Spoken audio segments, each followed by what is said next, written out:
A History of Central Banking and the Enslavement of Mankind by Stephen Goodson. Chapter 1. How Usury Destroyed the Roman Empire. Money, being naturally barren, to make it breed money is preposterous and a perversion from the end of its institution, which was only to serve the purpose of exchange and not of increase. Men called bankers we shall hate, for they enrich themselves while doing nothing. Aristotle, Politics. The monetary systems of the Roman era, 753 BC to 565 AD, may be divided into three distinct periods, where units of three different metals were used as the means of exchanging goods and services. Although there is evidence of modern human occupation, Homo sapiens sapiens, in the Rome area going back 14,000 years, with Neanderthals having lived there approximately 140,000 years ago, Rome as a city is traditionally said to have been founded by Romulus and Remus in 753 BC in a region surrounding the Palatine Hills, also known as Latium. According to the legend, Romulus, who killed his brother Remus, became its first king, but later shared the throne with Titus Tatius, the ruler of the Sabines. Around 600 BC, Latium came under the control of the Etruscans. This lasted until the last king, Tarquin the Proud, was expelled in 509 BC and the Roman Republic was established. The Etruscans, a people of Aryan origin, created one of the most advanced civilizations of that period and built roads, temples, and numerous public buildings in Rome. The first money used in Rome was the cow. This was not true money, but a barter system. Many early peoples used cattle as a medium of exchange. According to the legend of Heracles in the Aegean stables, the cattle kept there, over 3,000 in number, represented the treasury of King Aegeus. The Copper Age, 753 to 267 BC. As time went on, the Romans took to using, instead of cattle, irregular lumps of copper or bronze. These lumps were called ius rude, rough metal, and had to be weighed for each transaction. There was an increase in trade and Rome became one of the most prosperous cities in the ancient world. This prosperity was based on uncoined copper, later bronze, metal which was measured by weight according to a fixed system of units. It was issued by the Roman treasury in the form of ingots weighing 3.5 pounds, 1.6 kilograms, with the full backing of the state and was known as ius signatum, stamped metal, because it was stamped by the government with a cow, eagle, or elephant or other image. Sometimes they were made to resemble a scallop shell. In 289 BC, these ingots were replaced by discoidal, cast-leaded bronze coins, ius grave, heavy metal. They represented national money and were paid into circulation by the state, and each was only of value inasmuch as the symbols on which its numbers were recorded were scarce or otherwise. This money was thus based on law rather than the metallic content, although that content was standardized and the coin did have some intrinsic value, unlike most coins today. This can be considered as an early example of the successful use of fiat money. While fiat money is much criticized in some quarters, for example by the followers of Austrian economist Ludwig von Mises, there is nothing wrong with it as long as it is issued by government, not by private bankers, and is carefully protected against counterfeiters. Non-fiat money, in contrast, has the serious drawback that whoever sets the prices of gold and silver, i.e. private bankers, can control the nation's economy. Up to 300 BC, there was an unsurpassed increase in public and private wealth of the Romans. This may be measured in the gain of land.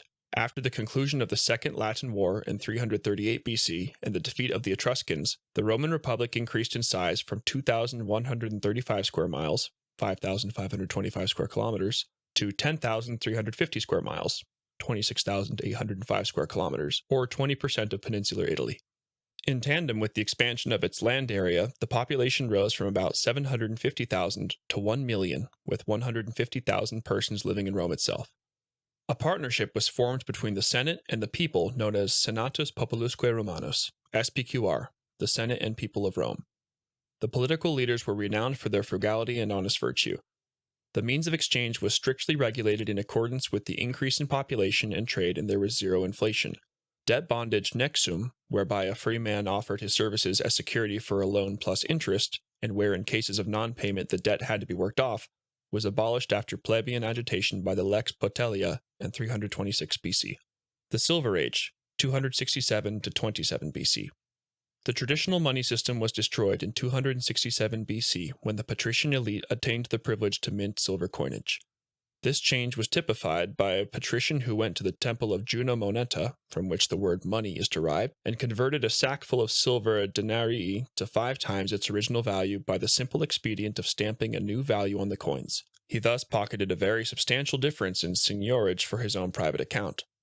The early Roman silver coin was known as the drachma, and was modeled on a coin used in the Greek south of the peninsula. It was later replaced with the smaller and lighter denarius.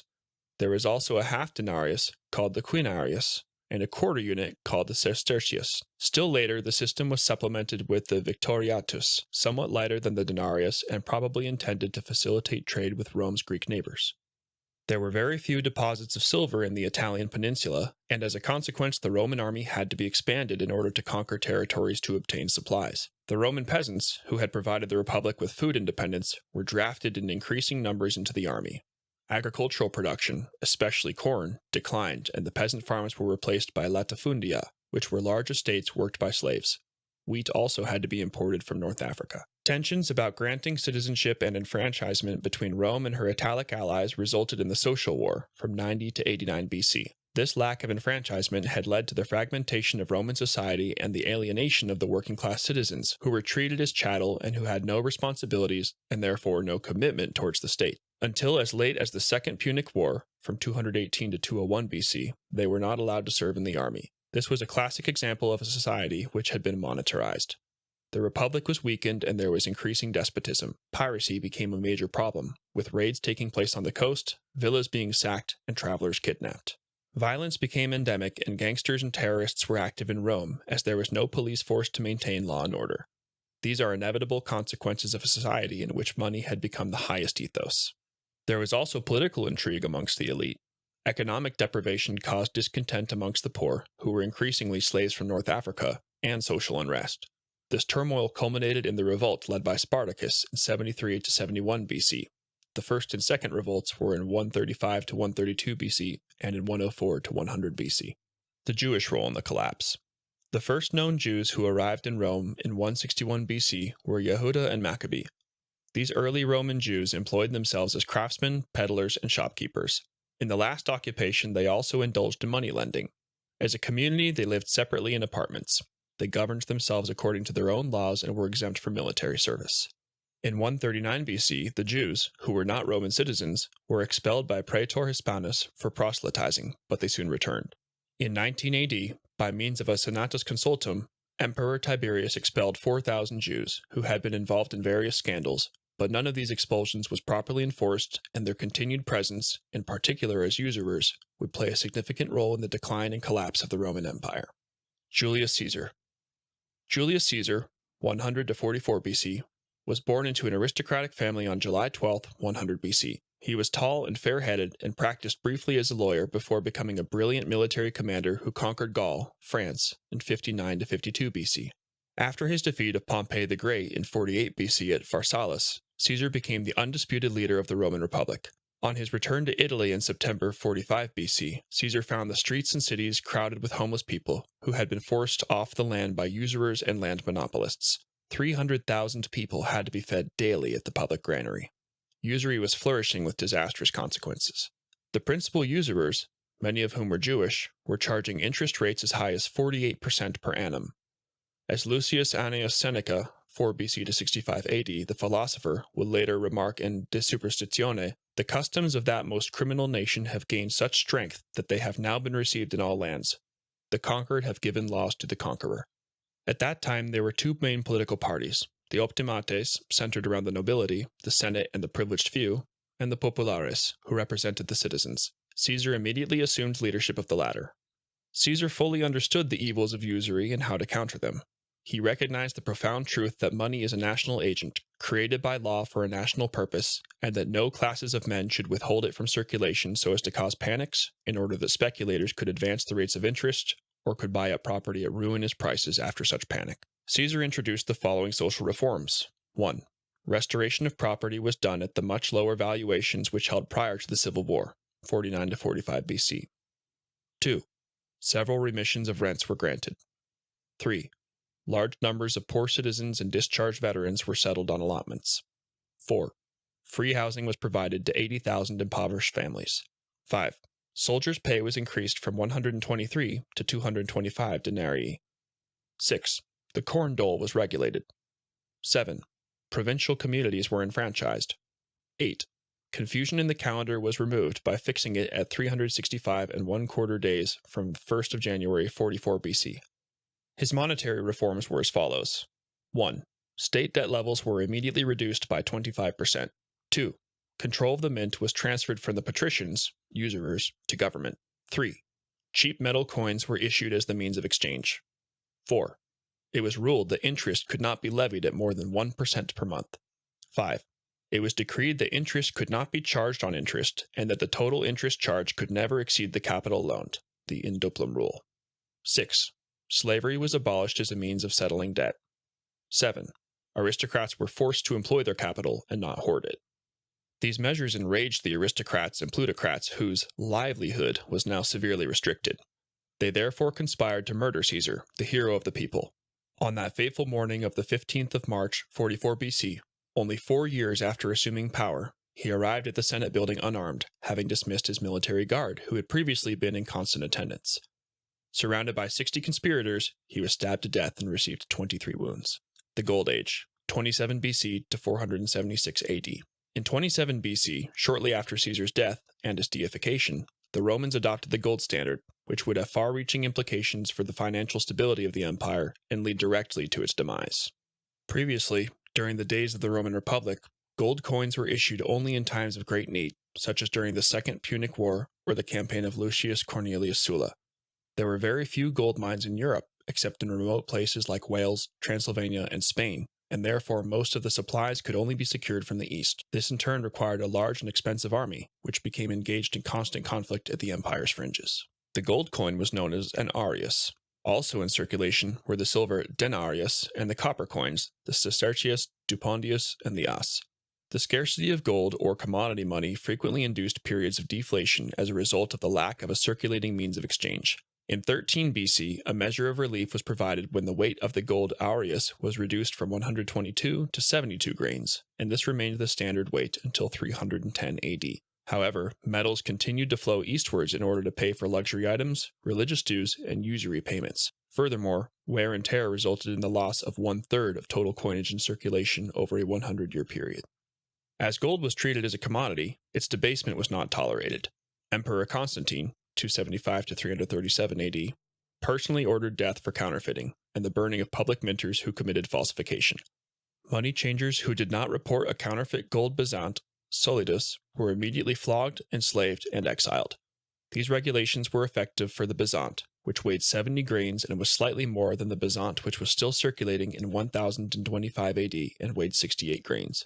In 313 AD, Christianity was tolerated by the Edict of Milan, and from 380 AD was established as the official religion by Emperor Theodosius I, from 347 to 395 AD. From this time, monetary power resided in the religious authority of the Pontifex Maximus. A feature of the imperial era was social injustice and the undermining of the middle classes through excessive taxation. The Roman businessman was not a trader, but a looter of the provinces, as the homeland had a weak industrial production base, which was incapable of providing the required manufactured goods. As the monetarization of society continued, with the rich parasitizing the common man, the plebeians became more like slaves. The abolition of the jury system was symptomatic of the declining respect and importance for the common man in Roman society. Role of the church in the decline and fall. The tax that Emperor Constantine decreed, viz., that 1/10 of all income had to be tithed to the Christian church, hastens the destruction of the empire. Eventually, the church held 1/3 to 1/2 of all lands and accumulated wealth. This concentration of wealth produced a great scarcity of coinage. Money existed, but there was no circulation or distribution of goods and services.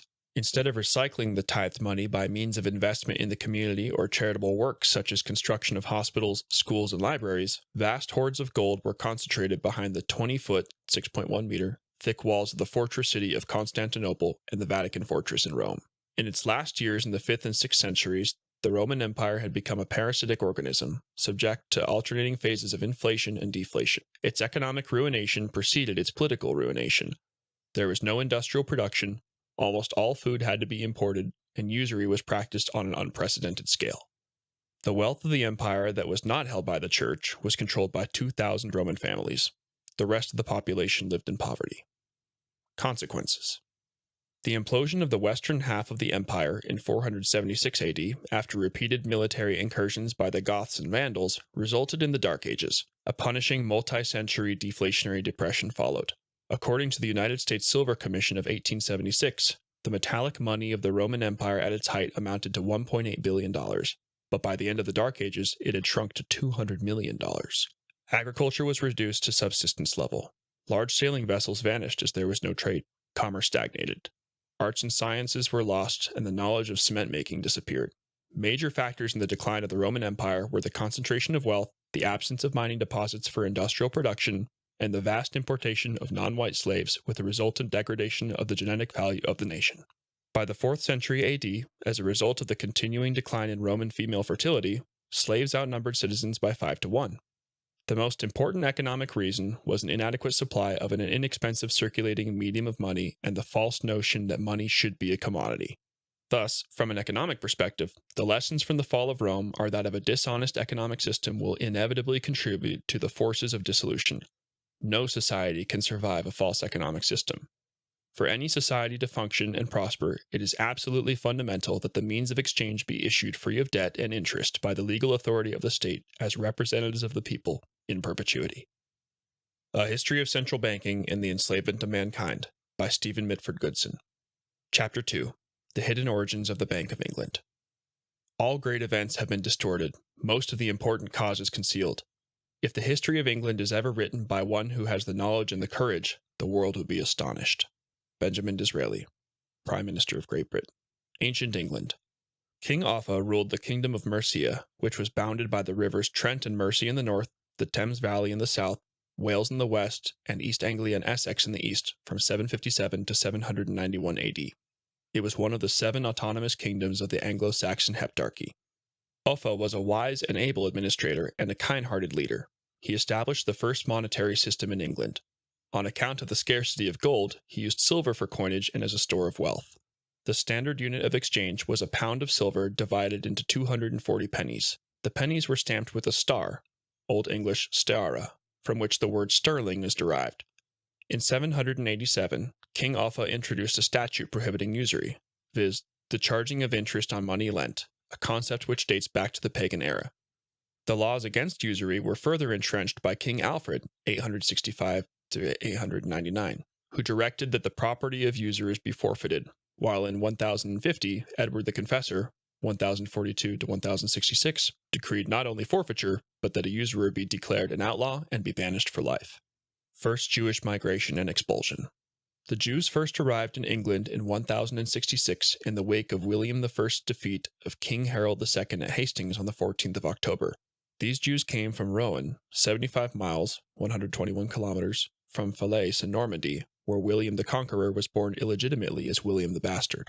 Although the historical record does not indicate whether they promoted the idea of a military invasion of England, these Jews had at the very least financed it. For this support, they were richly rewarded by being allowed to practice usury under royal protection. The consequences for the English people were disastrous. By charging rates of interest of 33% per annum on lands mortgaged by nobles and 300% per annum on tools of trade or chattels pledged by workmen, within 2 generations, 1/4 of all English lands were in the hands of Jewish usurers. At his death in 1186, Aaron of Lincoln was declared to be the richest man in England, and it was estimated that his wealth exceeded that of King Henry II. Furthermore, the Jewish immigrants undermined the ethos of the guilds and exasperated the English merchants by selling a large variety of goods under one roof. They also played a prominent role in the clipping of silver coins and the melting of them into bullion and the plating of tin with silver. The famous economist, Dr. William Cunningham, compares the activity of the Jews in England from the 11th century onward to a sponge, which sucks up all the wealth of the land and thereby hinders all economic development. Interesting, too, is the proof that even at this early period, the government did everything in its power to make the Jews take up decent trades and honest work, and thereby, at the same time, amalgamate with the rest of the population, but all to no purpose. By the beginning of the 13th century, many nobles were in danger of losing their lands through usury and taxation. In 1207, an enormous sum of £60,000 was levied in taxes on the Christian population. The Jews also paid tax, but at a lower rate and on grossly understated income and wealth. Nobles who borrowed from Jewish moneylenders and from the king and his agents had to have their mortgages registered on the treasury rolls. As soon as a noble got into financial difficulty, the king would buy the debt from the moneylender and seize the land for himself. King John, 1199 to 1216, was utterly reckless in pursuit of this depraved and dishonest policy, and was moreover profligate, incompetent, and utterly beholden to his Jews. In 1215, the nobles revolted and forced King John to sign the Magna Carta on the 15th of June, 1215. This document consists of 61 clauses relating to the establishment of various constitutional and legal rights, but its principal purpose was to cancel the bonds of the Jewish moneylenders and to abolish usury and the privileged position of the Jews. On the 19th of October 1216, King John died and was succeeded by his 9-year-old son Henry III, who ruled from 1219 to 1272. His reign was little better than that of his father, and 19 of the clauses affecting the Jews were abrogated the following year. However, his heir, Edward I, from 1272 to 1307, soon realized that Jews had no place in English society, and that if he did not take action, he would be in danger of losing his throne. In 1233 and 1275, statutes of Jewry were passed which abolished all forms of usury. As many of these Jews could no longer earn a living, a statute was passed by King Edward on the 18th of July 1290, compelling the entire Jewish population of 16,511 to leave England forever, one of over 100 expulsions which have been recorded throughout European history. The announcement was greeted with great joy and jubilation throughout the land. Unlike the modern practice of ethnic cleansing, the Jews, after paying a tax of 1/15 of the value of their movables and 1/10 of their specie, were permitted to leave with all their goods and chattels. Any Jew who remained after the 1st of November 1290, All Saints' Day, was liable to be executed. The glorious Middle Ages. With the banishment of the moneylenders and the abolition of usury, taxes were moderate and there was no state debt, as the interest-free tally stick was used for government expenditures. This ancient instrument of finance, known to the Saracens, and possibly also to the Chinese, is derived from the Latin word talia, meaning a stick. A tally stick was made out of hazel, willow, or boxwood, because these woods split easily. They were usually 8 inches in length, 20.3 centimeters, from forefinger to thumb, and half an inch, 1.3 centimeters wide, although they could be up to 8 feet, 2.44 meters long. The denominations were indicated by different sized cuts in the wood. 1,000 pounds were marked by cutting out the thickness of the palm of a hand, 100 pounds by the breadth of the little finger, 1 pound that of a swelling barley corn, shillings somewhat less, and pence were marked by incisions. The payee was recorded on the flat sides. When all the details had been recorded on the tally, it was split nearly to the bottom so that one part retained a stump or handle on which a hole could be bored. This was known as the counter-tally or counterfoil and was held on a rod at the exchequer. The flat strip, without the stump, was given to the payee. As no two pieces of wood are identical, it was impossible to forge a tally stick. Tally sticks were first introduced during the reign of King Henry II from 1100 to 35 AD, and would remain in circulation until 1783. It was, however, during the period of 1290 to 1485 that tallies would reach their apogee and constitute the principal means of state finance. Tallies were used not only to pay state salaries, but to finance major items of infrastructure, such as construction of the Wall of the City of London and public buildings and ports. The exact amount of tallies in circulation is not known, but as late as 1694, 17 million pounds worth were still in existence. This was a prodigious sum, as the king's annual budget rarely exceeded 2.5 million pounds, and a laborer earned a penny a day. With tolerable taxes, no state debt, and no interest to pay, England enjoyed a period of unparalleled growth and prosperity. The average laborer worked only 14 weeks and enjoyed 160 to 180 holidays. According to Lord William Leverhulme, a writer of that time, the men of the 15th century were very well paid. In fact, so well paid that the purchasing power of their wages and their standard of living would only be exceeded in the late 19th century. A laborer could provide for all the necessities his family required. They were well clothed in good woolen cloth and had plenty of meat and bread. Houston Stewart Chamberlain, the Anglo-German philosopher, confirms these living conditions in his The Foundations of the 19th Century. In the 13th century, when the Teutonic races began to build their new world, the agriculturalist over nearly the whole of Europe was a freer man, with a more assured existence than he is today. Copyhold was the rule, so that England, for example, today a seat of landlordism, was even in the 15th century almost entirely in the hands of thousands of farmers, who were not only legal owners of their land, but possessed in addition far-reaching free rights to common pastures and woodlands. During their spare hours, many craftsmen volunteered their skills in building some of England's magnificent cathedrals, which reinforces one of the basic tenets of Western civilization that, without leisure time, the fostering of culture is not possible. George Macaulay Trevelyan, the English social historian, describes these accomplishments as follows. The continuous but ever-moving tradition of ecclesiastical architecture still proceeded on its majestic way, filling England with towering forests of masonry of which the beauty and grandeur have never been rivaled either by the ancients or the moderns. In the newer churches, the light no longer crept but flooded in, through the stained glass, of which the secret is today even more completely lost than the magic of the architecture. Although King Henry VIII, 1509 to 1547, relaxed the laws regarding usury in 1509, They were subsequently repealed by his son, King Edward VI, 1547 to 1553, by an act of 1552, whose preamble stated that usury is by word of God utterly prohibited as a vice most odious and detestable. End of a golden era. During the 17th century, this golden era came to a tragic end. Large numbers of Jews, who had been expelled from Spain in 1492 by Isabella I of Castile and Ferdinand II of Aragon on account of their persistent involvement in usury and unethical business practices, had settled in Holland. Although the Dutch were at that time an important maritime power, the Jewish usurers based in Amsterdam desired to return to England, where their prospects for expanding the operations of their money-lending empire were far more promising. During the reign of Queen Elizabeth I, 1558 to 1603, small numbers of Marranos, Spanish Jews who had converted to a sham form of Christianity, settled in London. Many of them practiced as goldsmiths, accepting deposits of gold for safekeeping, and then issuing 10 times the amount of gold received as gold receipts, that is, loans with interest. These receipts, a forerunner of the fraudulent fractional reserve system of banking, were initially lent to the Crown or Treasury at 8% per annum, but according to Samuel Pepys, the diarist and secretary to the Admiralty, the interest rate increased to as much as 20% and even 30% per annum.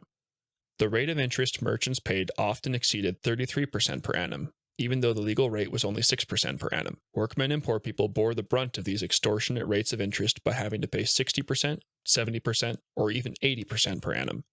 According to Michael Godfrey, the author of a pamphlet entitled A Short Account of the Bank of England, 2 to 3 million pounds had been lost through the bankruptcies of goldsmiths and the disappearance of their clerks. Cromwell and the English Civil War. In 1534, by the Act of Supremacy, the Church of England was established as the official religion of England by King Henry VIII. During the 16th and 17th centuries, Puritan beliefs based on the teachings of John Wycliffe and John Calvin gained an increasing number of adherents. The Puritans considered the Bible to be the true law of God and emphasized Bible reading, prayer, and preaching, and the simplification of the ritual of the sacraments.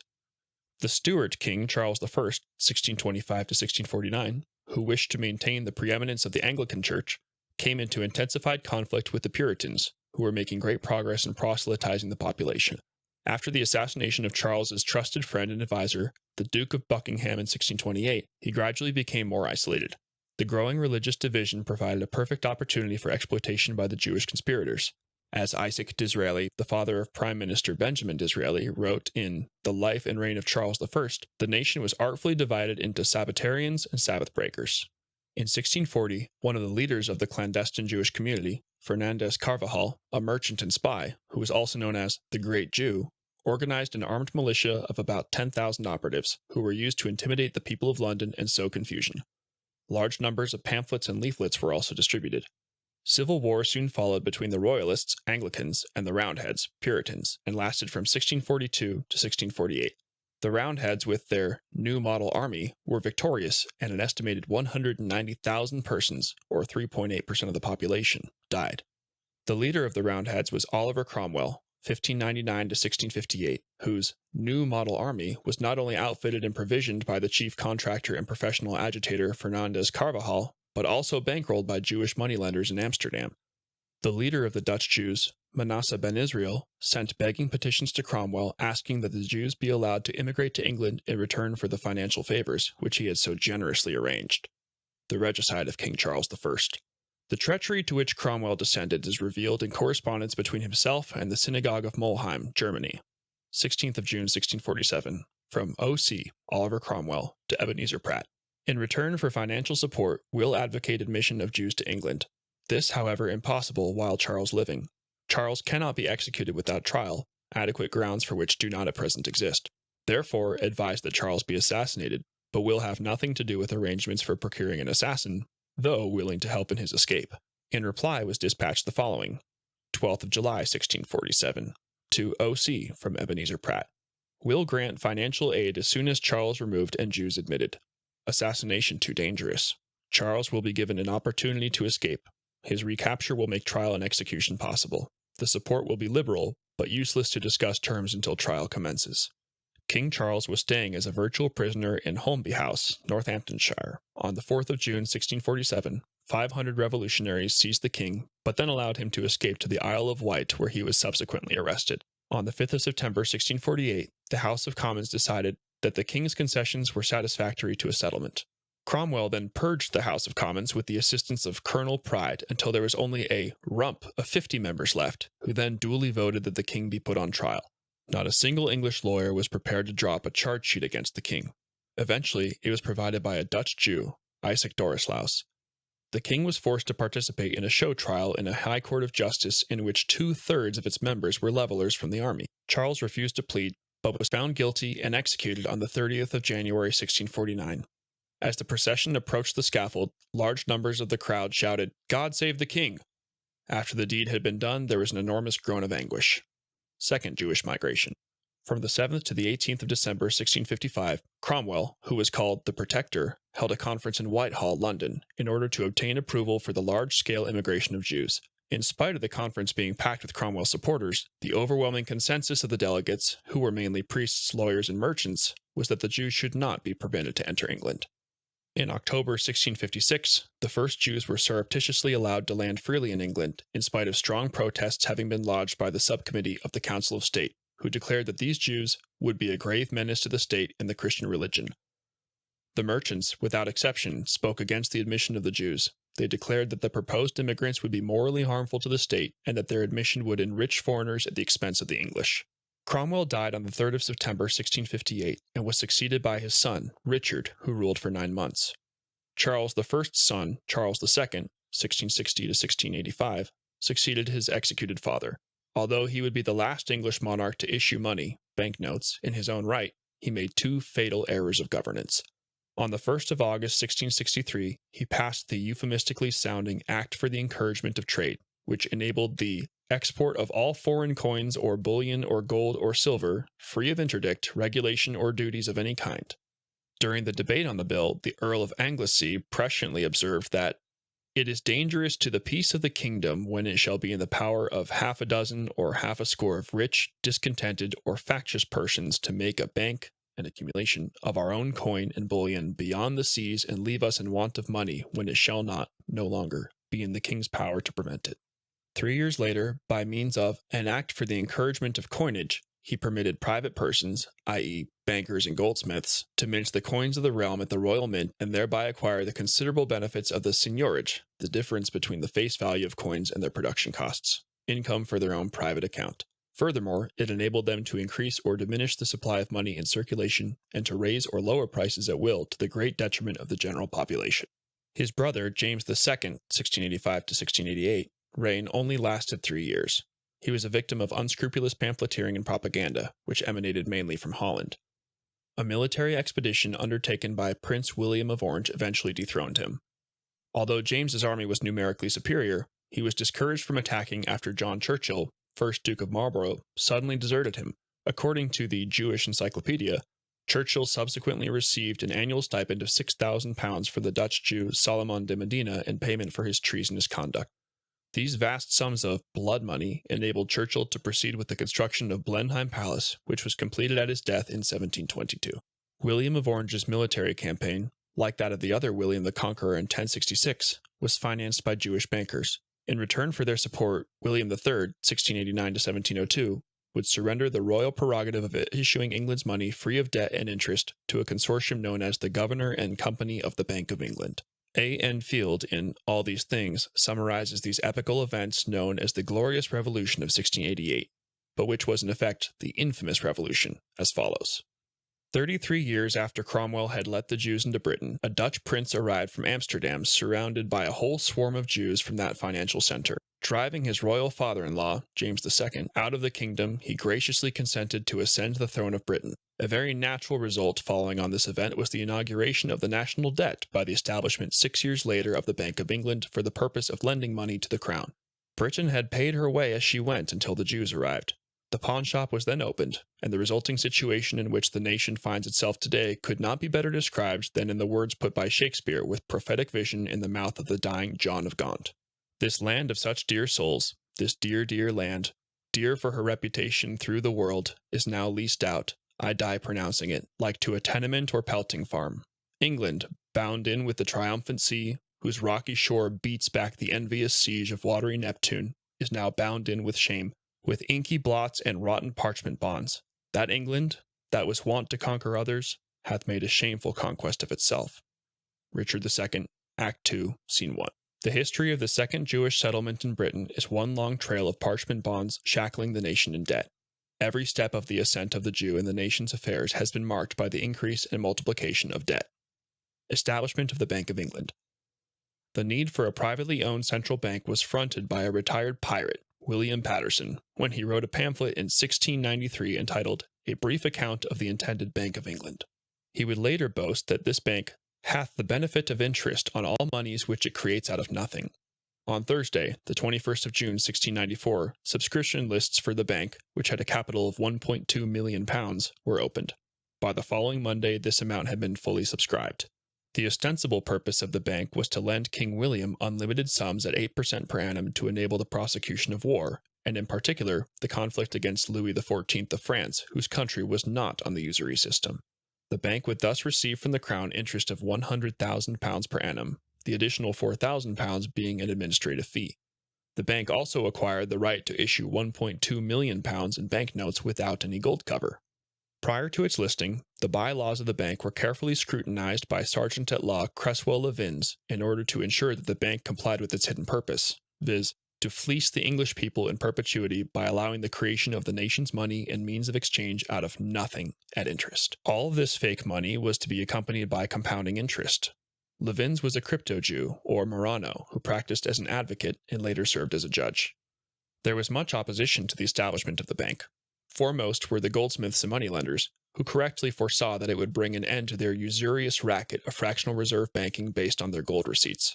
Landowners and country gentry feared an escalation in interest rates, as the bank would control the nation's money supply. There were allegations that the bank would favor certain merchants with low rates of interest. The biggest fear was that the bank would grow too powerful and would become the keystone of the commercial world. Unfortunately, this is exactly what happened, as the Bank of England became the model on which all subsequent central banks were replicated. At that time, the House of Commons had 514 members consisting of 243 Tories, 241 Whigs, and 28 members whose allegiance was unknown. About two-thirds of the members were country gentlemen, and it is believed that of the 514 members, approximately 20% were illiterate. The bill was debated in July 1694, the high point in summer, when most of the rural members were engaged in summer pursuits and the harvesting of their crops. On that fateful Friday, the 27th of July 1694, when the Charter of Incorporation was granted, only 42 members were present, all of them Whigs, as the Tories opposed the bill, who all voted in favor of it. This begs the question as to what a quorum consisted of in those days. The title of the bill made no mention of the proposed Bank of England, which is only described, or one might say, secreted, two-thirds down in the unintelligible verbiage, to the layman that is, of the bill. The opening sentence of the bill reads as follows: William and Mary, by the grace of God, King and Queen of England, Scotland, France, and Ireland, defenders of the faith, etc., to all for whom these presents shall come greeting. The third sentence, which contains 242 words, starts, whereas in and by a certain act lately made in Parliament, entitled an Act for granting to their Majesties several rates and duties upon tonnage of ships and vessels, and upon beer, ale, and other liquors, for securing certain recompenses and advantages in the said Act mentioned, to such persons as shall voluntarily advance the sum of £1,500,000 toward carrying on the war with France, it is amongst other things enacted. The gist of the final two-thirds of the bill details the necessity to levy a complicated array of new rates, duties, and taxes on ships, beer, ale, and other liquors. The true purpose of these taxes was that they were needed in order to fund the interest on all future government loans. Shortly thereafter, further taxes were introduced, including a land tax, paper tax, poll tax, salt tax, stamp tax, and window tax, which replaced the hearth or chimney tax. Other taxes initiated were a tax on peddlers, a tax on hackney coaches, a tax on births, marriages, and deaths, and lastly, a tax on bachelors. However, the most punitive tax introduced was an income tax, levied at a rate of 20%. It was applied not only to companies, but laborers too. War and debt slavery in perpetuity. Henceforth, a pattern would emerge where unnecessary wars would be embarked upon which simultaneously increased the national debt and the profits of the usurers.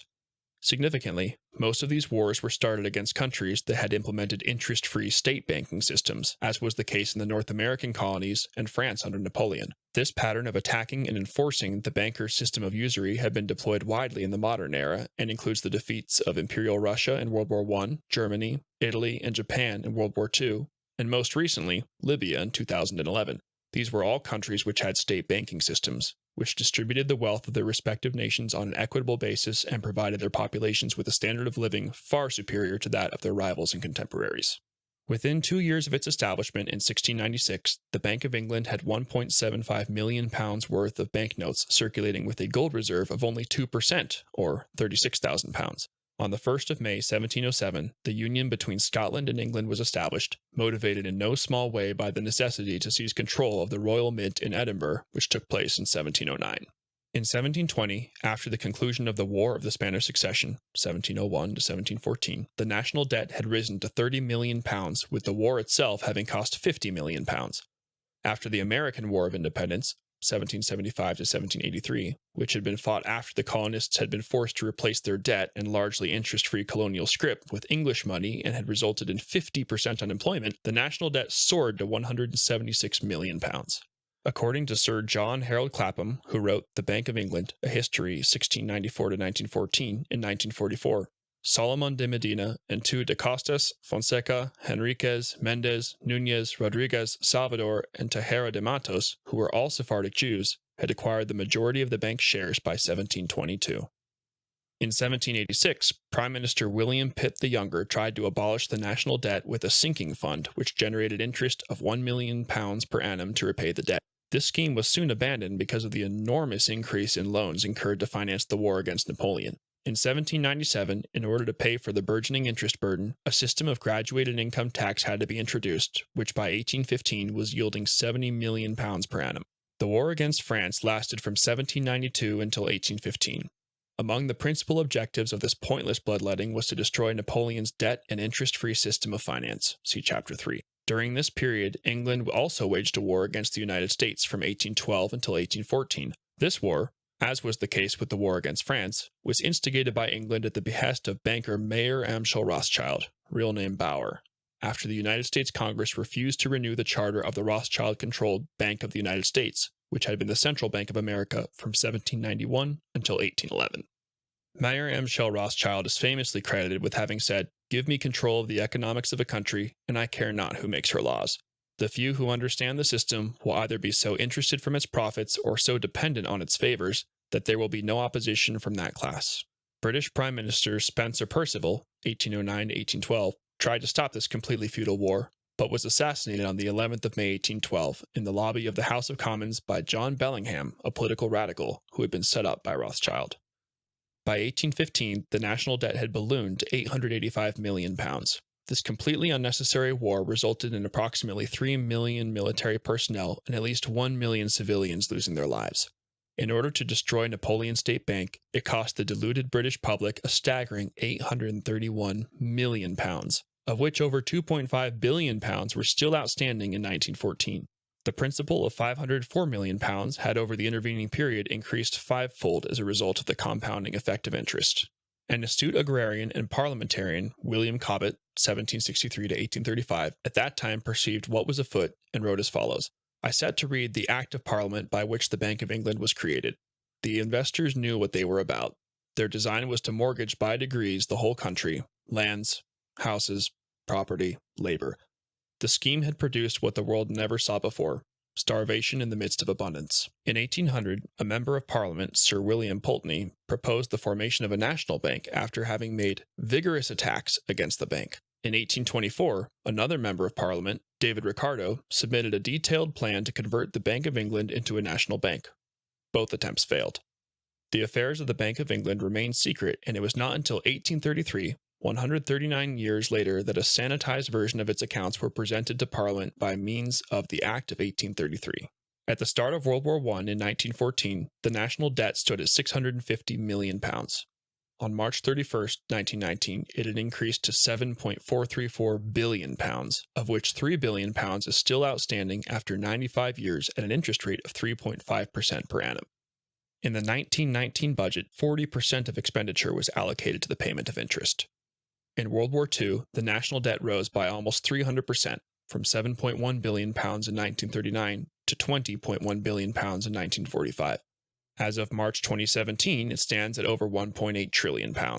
However, if one includes all liabilities, including state and public pensions, it exceeds £5 trillion. Nationalization. On the 14th of February 1946, the Labour government nationalised the Bank of England.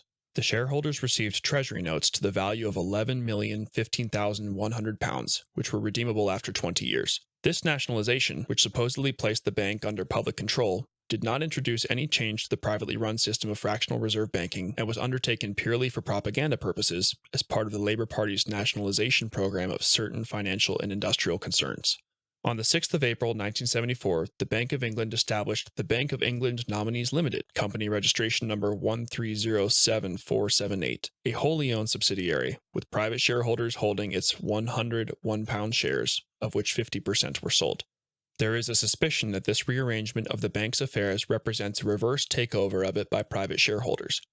In view of the fact that certain aspects of the Bank of England's operations are protected by its Royal Charter, Section 27(9) of the Companies Act of 1976, and the Official Secrets Act of 1989, and are therefore not subject to public and parliamentary scrutiny, there may well be substance to this allegation. A History of Central Banking and the Enslavement of Mankind, by Stephen Goodson. Chapter 3. Napoleon and the Banque de France. The deadly facts herein revealed lead me to wonder that this monster, interest, has not devoured the whole human race. Napoleon Bonaparte, on being shown an interest table. France under the Bourbons. When the Bank of England was established in 1694, one of its principal aims was to provide sufficient finance so that England could prosecute its war against France. At that time, France was the premier world power both in terms of maritime forces and territorial possessions. 4 years previously, at the Battle of Beachy Head, near Eastbourne, England, the French Navy defeated the Anglo-Dutch fleet comprehensively, when it sank 12 ships, while a further 20 ships were exploded by their English crews. Since the 7th of June 1654, France had been ruled by its most glorious monarch, King Louis XIV, the Sun King. Louis was well versed in the wiles of the bankers. When he discovered that his superintendent of finances, Nicolas Fouquet, was a representative of what we term today the money power, and received irrefutable evidence that he had long been betraying the trust reposed in him by mishandling the state finances and by monstrous corruption, he had him arrested. Fouquet was put on trial and sentenced to complete isolation for the rest of his life in the inaccessible fortress of Pinerol. The War of Spanish Succession, 1702 to 1714, was the largest military conflict since the Crusades. It was fought after Louis declared his intention to place his grandson, Philip, Duke of Anjou, on the Spanish throne. This attempt, if successful, would have created a vast Franco-Spanish empire and posed a direct threat to the Bank of England and its proxy, the government of Great Britain. With the ability to create money out of nothing, the English were able to build a large fleet and buy the loyalty of France's enemies by bankrolling them. Louis held out for 9 years until his heirs suddenly started to die in unnatural circumstances. On the 13th of April 1711, his heir Louis, le Grand Dauphin, died allegedly of smallpox, even though he had the disease when he was a small child. On the 12th of February 1712, the wife of his grandson, the Duke of Burgundy, died of a fever. A few days later, her husband was covered in spots, and he died on the 18th of February 1712 of unknown causes. A few weeks later, the king's 2 great-grandsons fell ill with scarlet fever. The 5-year-old Duke of Brittany died on the 18th of March 1712. The 3-year-old brother, the Duke of Anjou, survived, miraculously, after the king ordered his isolation and treatment with an antidote. As a result of these tragedies, the king was persuaded to cease hostilities and commence negotiations. At Utrecht, a treaty was signed in March and April 1713, which allowed France to retain largely its pre-war boundaries. Thereafter, the heirs to the French throne stopped dying, although this did not prevent the other grandson of Louis, the Duke of Berry, who was the regent of the future Louis XV, dying in an unusual riding accident. A broken man, the Sun King died of natural causes on the 1st of September 1715. The ability of the English to command vast sums of money had not gone unnoticed by the French, who realized that the war had not been won because of a deficiency in financial credit. On the 1st of May 1716, a Scotsman, John Law, received a patent to open a private bank, the Banque Générale, which was patterned on the Bank of England and which was entitled to issue banknotes and exchange them for gold. The regent of Louis XV, Philippe II, Duke of Orleans, realized that this bank could provide government with a means of financing its expenditures, and in 1718, France's first central bank came into existence and was renamed the Banque Royale. The adoption of the Bank of England paradigm of creating money ex nihilo soon enabled the French economy to recover and flourish. However, this period of prosperity was of short duration. In January 1720, the French government received a record-breaking loan of 100 million livres, The following month, news spread suddenly that the bank was experiencing difficulty in exchanging its banknotes for gold coins, and an atrocious panic ensued. The source of these rumors is not clear, but the most likely suspect would have been the Bank of England, which wished to destroy its dangerous rival. Various attempts were made to shore up the Banque Royale. A decree of the 11th of March 1720 banned the use of coins from the 1st of May onwards. When this measure failed to staunch the impending catastrophe, a decree was announced on the 22nd of May 1720 which reduced the value of the banknotes by 50%. A third decree of the 10th of October 1720 stated that on the 1st of November, banknotes would no longer be used and that they were to be exchanged for state bonds with a further reduction of 50% in their value.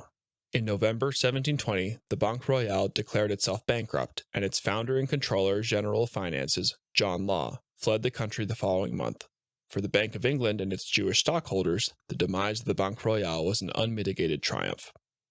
Napoleon, the monetary reformer.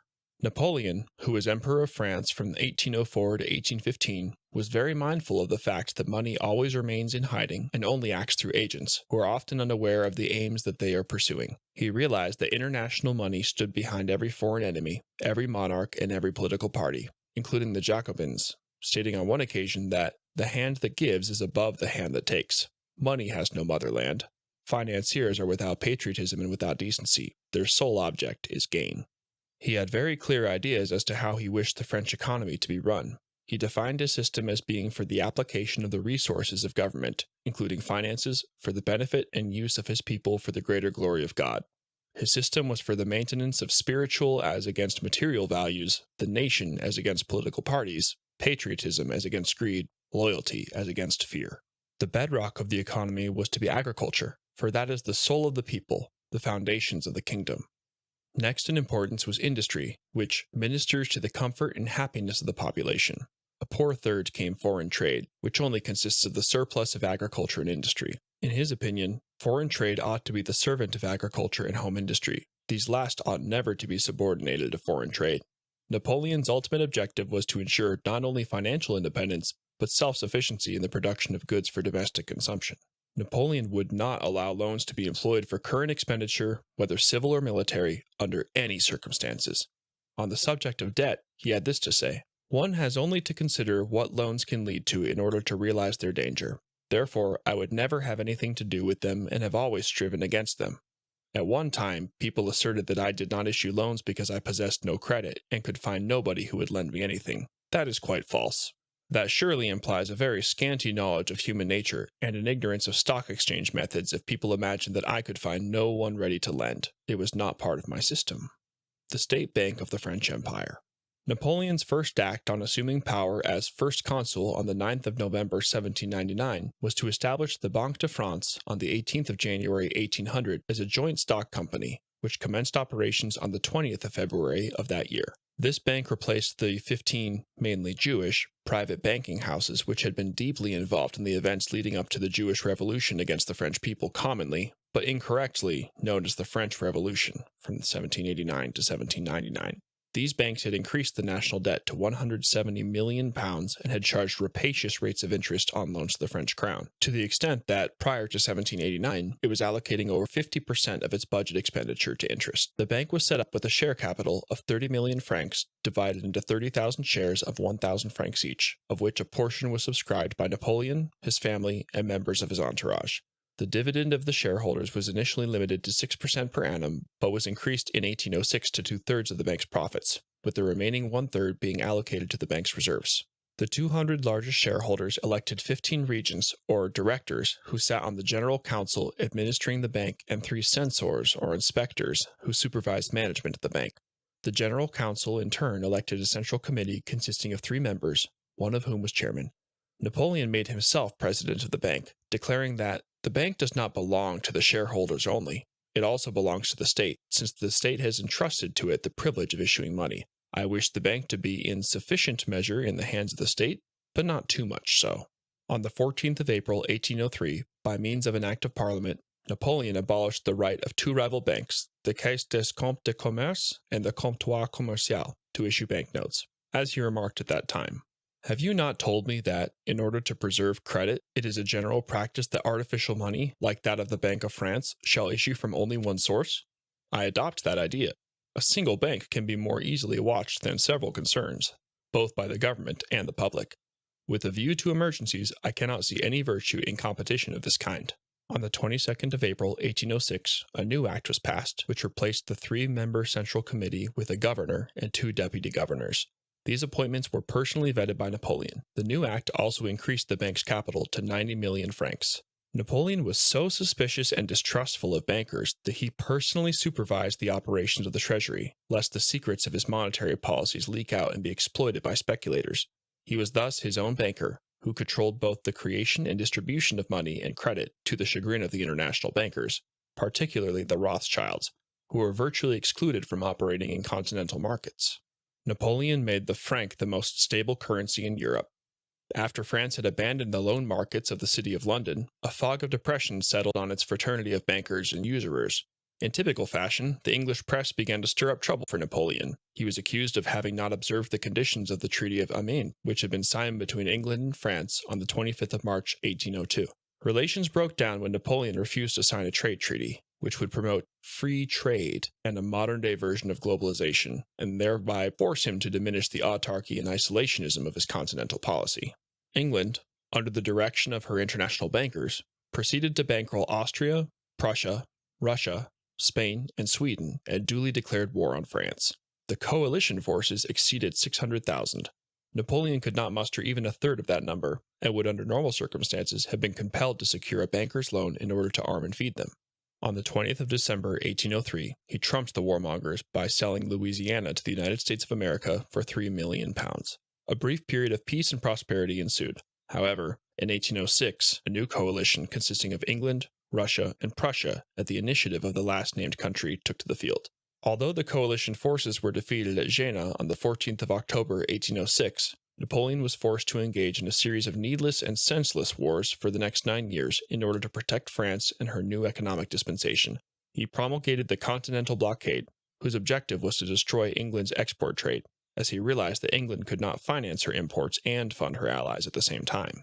At the Treaty of Tilsit, signed on the 7th of July, 1807, on a raft in the middle of the Niemen River in East Prussia, Napoleon and Tsar Alexander I agreed to an alliance which made them the masters of continental Europe.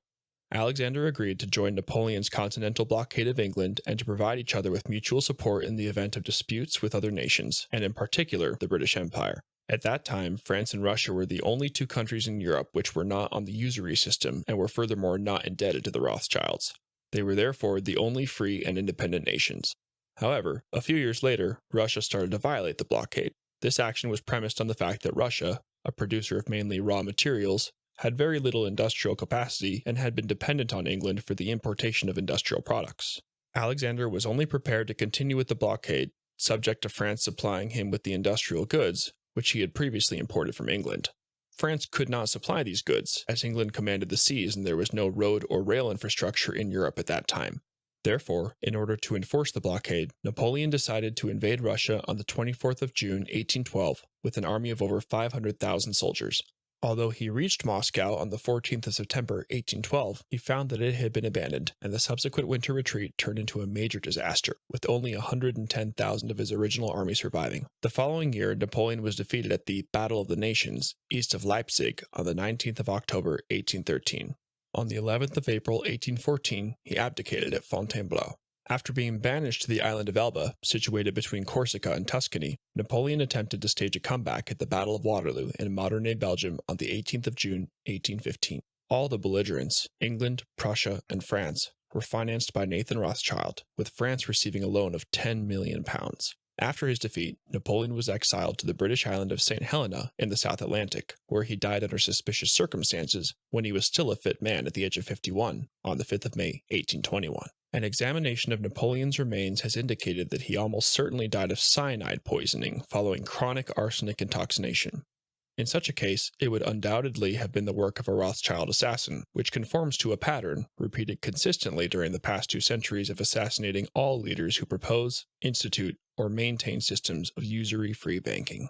As part of Napoleon's plan to assimilate Jews into French society, he issued a decree in 1808 ordering all Jews to adopt surnames and to use those names on all documents. Napoleon, in a letter to his younger brother Jerome, written in 1808, states, "I have undertaken to reform the Jews, but I have not endeavored to draw more of them into my realm. It is necessary to reduce, if not destroy, the tendency of Jewish people to practice a very great number of activities that are harmful to civilization and to public order in society in all the countries of the world. It is necessary to stop the harm by preventing it. To prevent it, it is necessary to change the Jews. Once part of their youth will take its place in our armies, they will cease to have Jewish interests and sentiments. Their interests and sentiments will be French. Achievements of the French state banking system. As part of the Code Napoleon, Code Civil de Francais, Napoleon introduced a new commercial code on the 21st of March, 1804. These economic reforms, which included substantially reduced taxes, quickly turned the French economy around and resulted in increased trade and the development of new industries, such as cotton making and sugar beet, which were assisted by tariffs against foreign goods and low interest rate loans. The infrastructure was upgraded on a vast scale not only in France, but throughout Western Europe, with the construction of 20,000 miles, 32,186 kilometers, of imperial roads and 12,000 miles, 19,312 kilometers, of regional roads, almost 1,000 miles, 1,609 kilometers of canals, bridges, and dredging, and expansion of harbors such as Cherbourg and Dunkirk, waterworks and public buildings, such as the Gallery at the Louvre, all financed with interest-free money from the Banque de France. Napoleon also established an industrial board, which provided data and information to French industry, the Imperial University, which administered French education, specialized schools, or lycées, for the study of engineering, science, and technology, and professional schools devoted to midwifery, obstetrics, and veterinary science.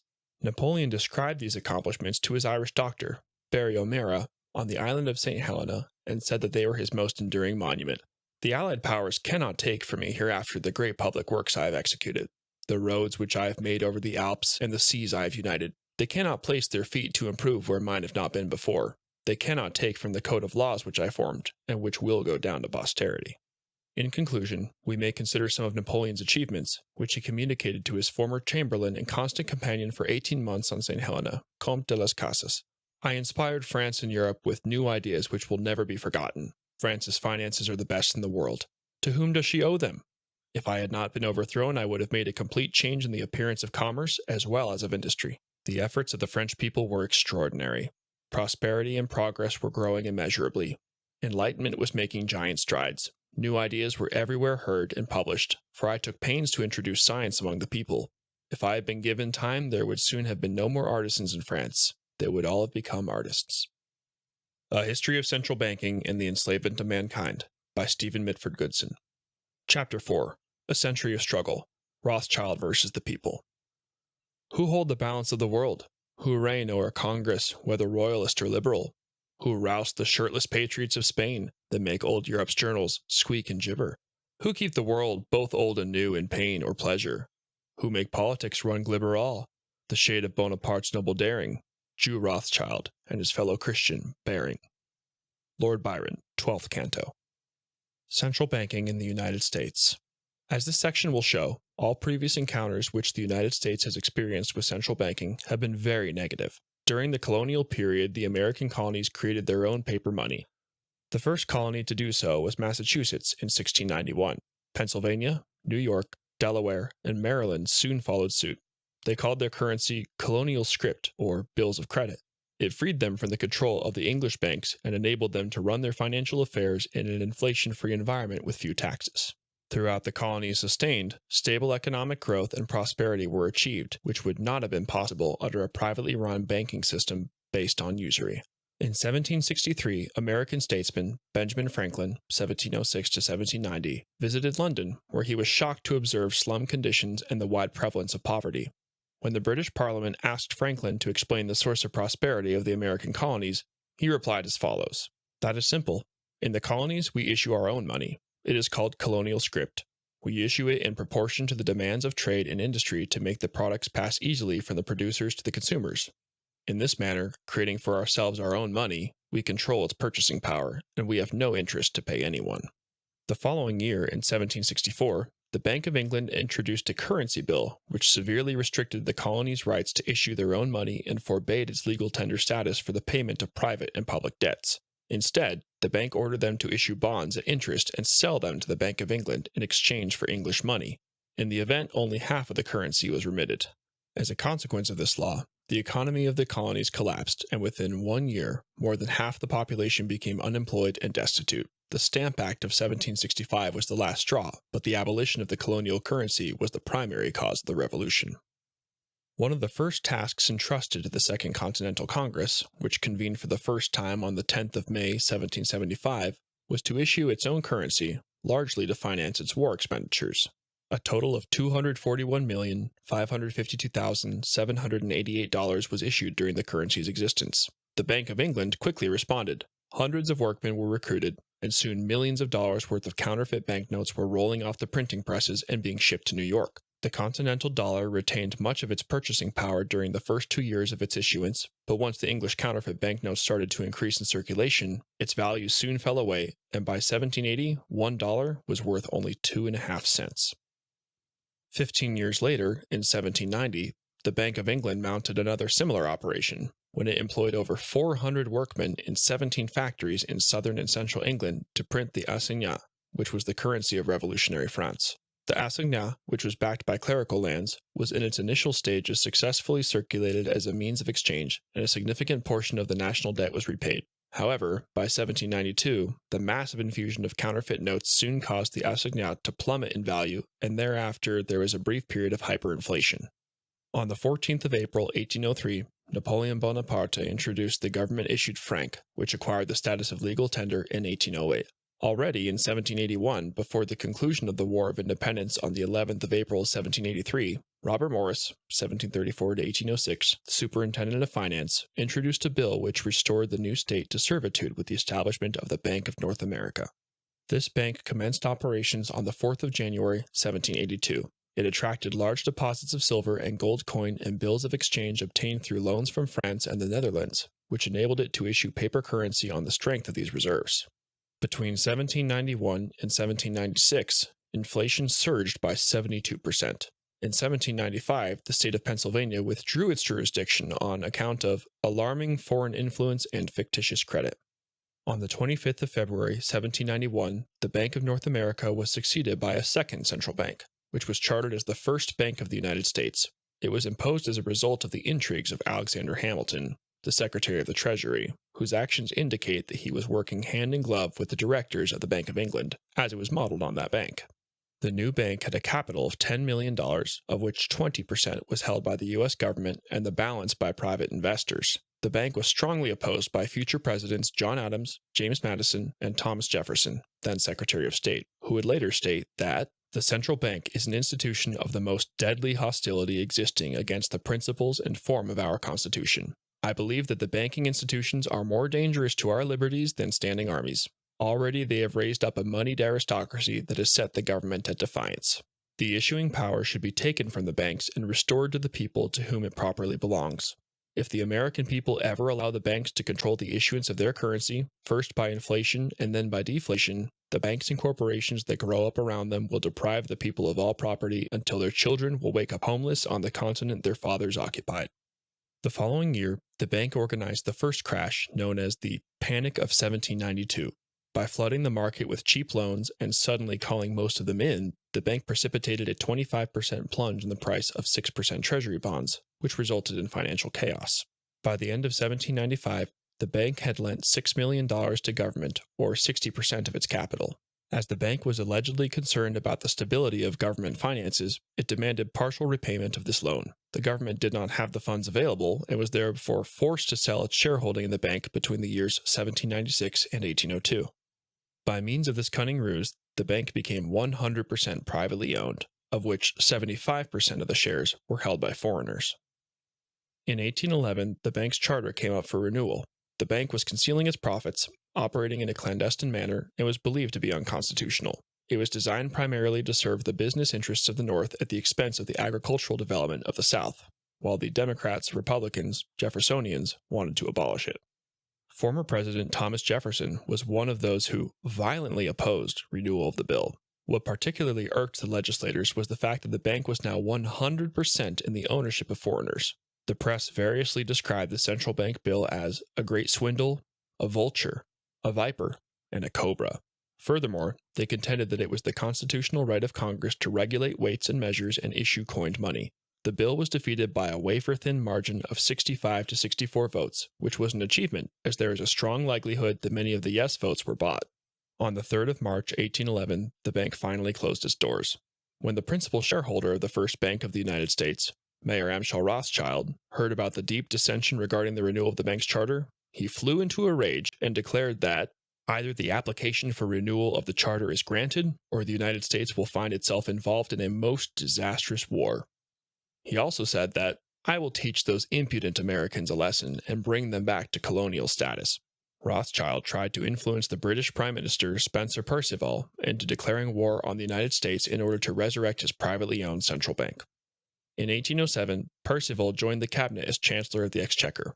At that time, England was at war with France, and one of his principal tasks was to raise money in order to finance the war. Instead of increasing taxes, he raised a number of loans, initially from the Barings Bank, and thereafter mainly from the Rothschilds. Perceval's secretary was John Charles Harries, who had been appointed to that position 5 years previously. Harries was an intimate of Nathan Rothschild, and until his death in 1858 faithfully served the Rothschild cause in the various positions he held in the British government as First Lord of the Treasury, Commissary General to the Army, and Chancellor of the Exchequer. Meanwhile, Rothschild agent provocateurs were stoking up discontent in North America. In order to provoke the Americans, the British started to interfere with U.S. trade with France, which had imposed a continental blockade against England. As the Royal Navy was short of sailors, they engaged in forced recruitment or impressment of American sailors. They also supplied the Indian tribes, and in particular the Shawnee chief Tecumseh, with arms in order to frustrate and curtail the settlers' westward expansion. The Americans, on their part, indicated a desire to seize parts of Canada. Concurrently, Perceval was facing increased pressure from Nathan Rothschild to make a declaration of war on the United States. He refused. The British army was already bogged down in a stalemate situation in Spain and Portugal, the Peninsular War of 1808 to 1814, with Napoleon's forces, and he had no desire to commit more troops and treasure, financed by more interest-bearing bank loans, simply in order to save Rothschild's sinking banking interests in America. The assassin of Spencer Perceval, John Bellingham, was born about 1769 in St. Neots, Huntingdonshire. From 1800 to 1802, he worked in Archangelsk as an agent for importers and exporters. He returned to Russia in 1804, and in November of that year, he was falsely accused of having reneged on a debt of 4,890 rubles, which subsequently led to his imprisonment for 4 years. On his release, Bellingham took up residence in Duke Street, Liverpool. He unsuccessfully petitioned the government for compensation. Bellingham, a bitter and aggrieved man, fell into company with two dissolute American merchants, Thomas Wilson and Elisha Peck, who were both keen to have orders in council, which forbade neutral nations from trading with France, abrogated. These orders in council had been introduced by Perceval in response to Napoleon's continental blockade, which the latter had instituted in 1806 and prohibited trade with Britain and Ireland. Their continuation was due to be debated in Parliament on that fateful evening. Thus we observe a confluence of interests, a disturbed and resentful man, two greedy merchants, and the puppet master Rothschild pulling the strings in the background. At 5:15 p.m. on the 11th of May, 1812, as Perceval entered the lobby of the House of Commons, Bellingham stepped forward and shot him in the heart. Perceval collapsed, uttering, "Murder! Oh my God!" and within minutes was dead. 4 days later, Bellingham was put on trial at the Old Bailey. The trial lasted 3 days. A plea of insanity was rejected.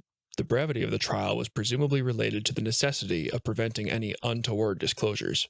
As is customary with this type of political assassination, the lone assassin theory has to be preserved at all costs. On the 18th of May, 1812, Bellingham was hanged.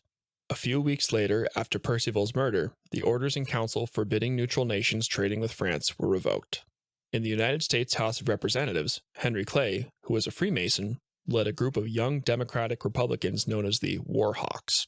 The vote to declare war was decided on the 1st of June, 1812, by 79 votes to 49, with all 39 Federalists voting to support it. In the Senate, the vote was decided by 19 to 13 votes. As there was no unanimity, critics frequently referred to it as Mr. Madison's War.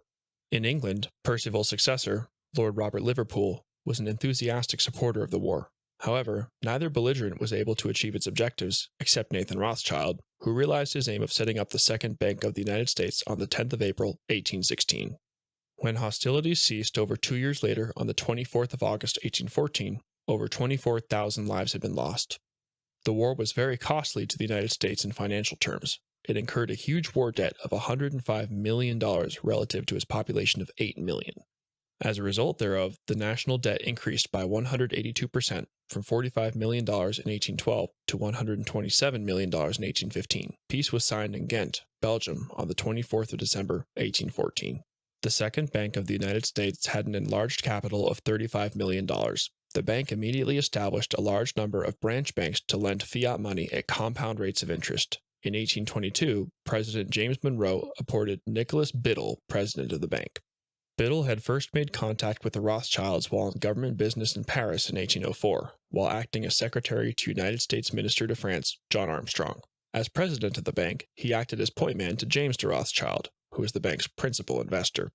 The artificially induced recession of 1819 to 1821, which was very profitable for the bankers who were able to buy up assets at depressed prices, convinced the leader of the Democrats, Andrew Jackson, that the only way to terminate these abuses was to close down the central bank.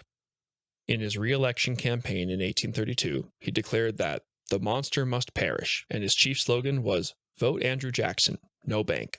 He stated that if Congress has the right under the Constitution to issue paper money, it was given to them to be used by themselves, not to be delegated to individuals or corporations. He also said that if the American people only understood the rank injustice of our banking and money system, there would be a revolution before morning. Notwithstanding a failed assassination attempt on the 30th of January, 1835, by a presumed Rothschild agent, Richard Lawrence, when the 20-year charter of the Second Bank of the United States came up for renewal in 1836, Jackson collapsed the bank by withdrawing all government deposits.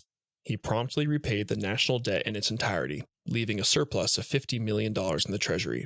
The central bank was replaced by an independent Treasury system based on redeemable paper and specie.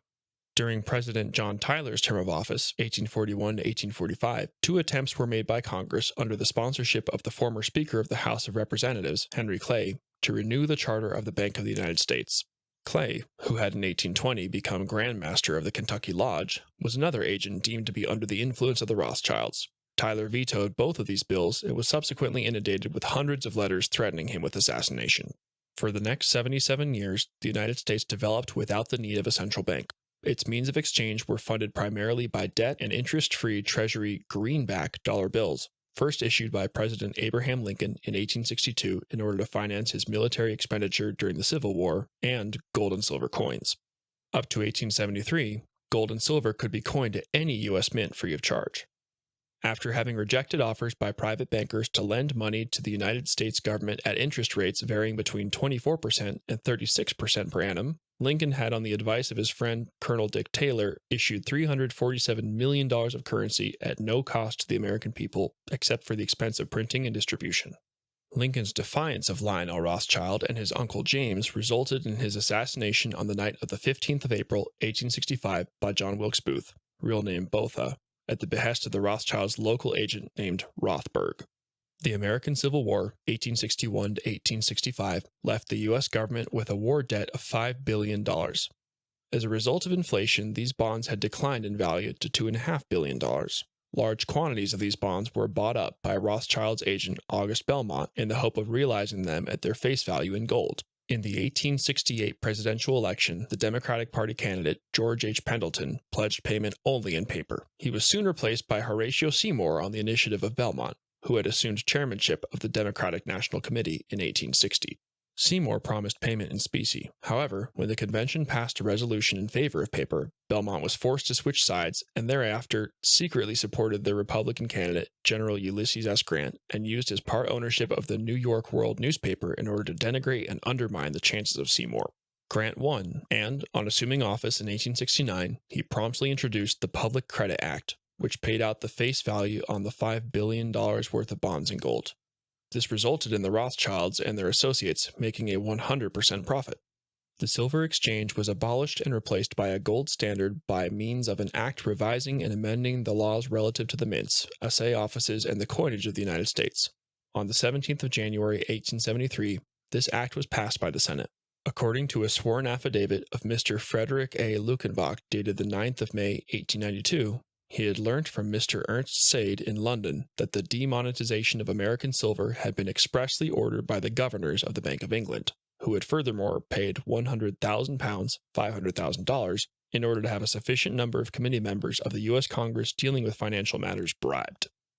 This nefarious deed became known as the Crime of 1873. The forced abandonment of the people's money, silver, was also instituted in the German Empire when the government inexplicably ceased to mint silver dollar coins in 1871. There seems to be little doubt that this was part of a synchronized scheme coordinated by the Rothschilds in order to further entrench the gold standard. The gold standard wrought havoc on the American economy and enabled private bankers to withhold loans and restrict the money supply at will. There followed a series of unnaturally created panics or bank runs in 1873, 1884, 1890 to 01, 1893 to 94, 1897, 1903, and 1907.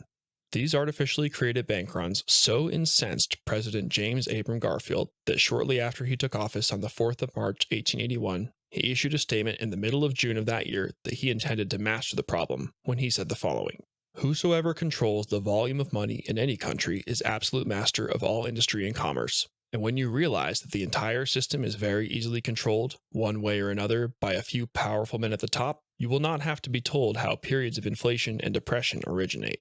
2 weeks later, Garfield was gunned down by lone assassin Charles J. Guiteau, who had a grievance for not having received a diplomatic posting. Garfield did not die immediately, but as a result of improper medical care, quite possibly done so deliberately, lingered on until his death on the 19th of September, 1881. At his trial, the hidden hand of Rothschild was revealed when Guiteau claimed that important men in Europe put him up to the task and had promised to protect him if he were caught. The 1907 panic had the worst effects. In early 1907, Jacob Schiff, CEO of Kuhn Loeb and Company, worried that unless we have a central bank with adequate control of credit resources, this country is going to undergo the most severe and far-reaching money panic in history. In October of that year, J.P. Morgan, another Rothschild frontman, set the panic in motion by circulating rumors that its rival, the Knickerbocker Bank and Trust Company, was insolvent. In the ensuing crash, shares listed on the New York Stock Exchange lost 50% of their value. Further consequences of this deliberately induced panic were an 11% drop in industrial production the following year, a 26% rise in imports, and an increase in unemployment from under 3% to 8%.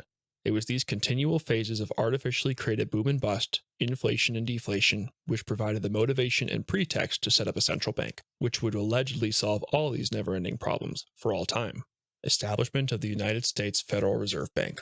In order to mislead the public, 2 alternative plans were proposed. One was advanced by the National Monetary Commission under leadership of Senator Nelson Aldrich, grandfather of Nelson Aldrich Rockefeller, and known as the Aldrich Plan. The other plan, adopted by the Special Currency Committee of the New York Chamber of Commerce, was under the chairmanship of Paul Warburg, a German Jewish banker, who was acting on behalf of the Rothschild interest headed by Baron Alfred Rothschild. It was known as the Wall Street Plan. Except for the distribution of reserves, both plans were identical and had as their aim the establishment of a central reserve bank. On the 22nd of November, 1910, the banking conspirators included among others A. Piatt Andrew, Assistant Secretary of the Treasury, Frank Vanderlip, President of the National City Bank of New York, Henry P. Davidson, Senior Partner, J.P. Morgan and Company, Charles D. Norton, President, First National Bank of New York, Benjamin Strong, Vice President, Bankers Trust of New York, and Paul Moritz Warburg, Partner, Kuhn Loeb and Company, sneaked out of New York in Aldrich's Pullman car with all its blinds drawn from Hoboken, New Jersey railway station to Jekyll Island, Georgia.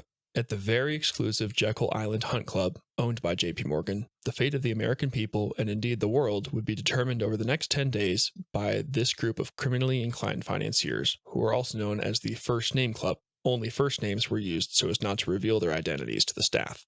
The bill to establish the United States Federal Reserve Bank was vehemently opposed by Congressman Charles August Lindbergh, who said that this act establishes the most gigantic trust on earth, such as the Sherman Antitrust Act would dissolve if Congress did not by this act expressly create what by that act it prohibited. When the President signs this act, the invisible government by the money power, proven to exist by the Pujo Money Trust investigation, will be legalized. The greatest crime of Congress is its currency system. The schemiest legislative crime of all ages is perpetuated by this new banking and currency bill.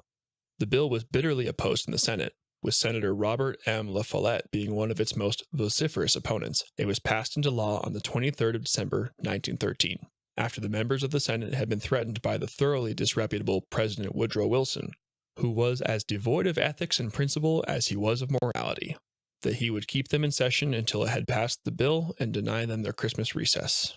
Only a minority of 43 senators supported the bill, with 25 voting against it, 27 refusing to vote, and 5 members absent. The promoters of the bill promised that the United States dollar would become a stable currency and that business cycles and recessions would become a thing of the past. In the event since the inception of the U.S. Federal Reserve Bank in 1914, the U.S. dollar has lost 97% of its purchasing power, and there have been 19 recessions. The Great Depression of the 1930s, and the current Great Recession, which started in 2008, and notwithstanding mainstream media propaganda to the contrary, appears to have all the symptoms of a depression. Since 1910, the national debt has increased from $2.65 billion to $20 trillion in March 2017, while unfunded liabilities such as Social Security, Medicare, and benefits for military veterans exceed $240 trillion. The United States Federal Reserve Bank, instead of functioning as the people's banker of the bankers, has operated solely as a private bank for the benefit of private bankers.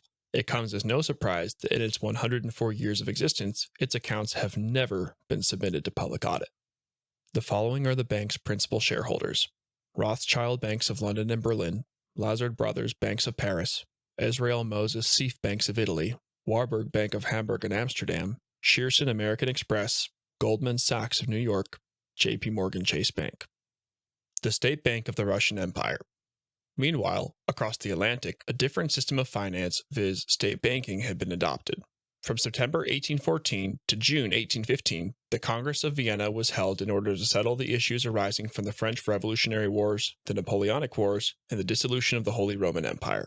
Behind the scenes, Nathan Mayer Rothschild proposed the formation of a new world order concentrated around central banking. All the major powers, with the exception of Russia, were indebted to the Rothschild banks. Tsar Alexander I, 1801 to 1825, refused to comply with Rothschild's devious scheme and derailed it. Instead, he established the Holy Alliance between Austria, Prussia, and Russia, which was signed on the 26th of September 1815 by Emperor Francis I of Austria, King Friedrich Wilhelm III of Prussia, and Tsar Alexander. He also rejected Rothschild's offer to set up a central bank in Russia.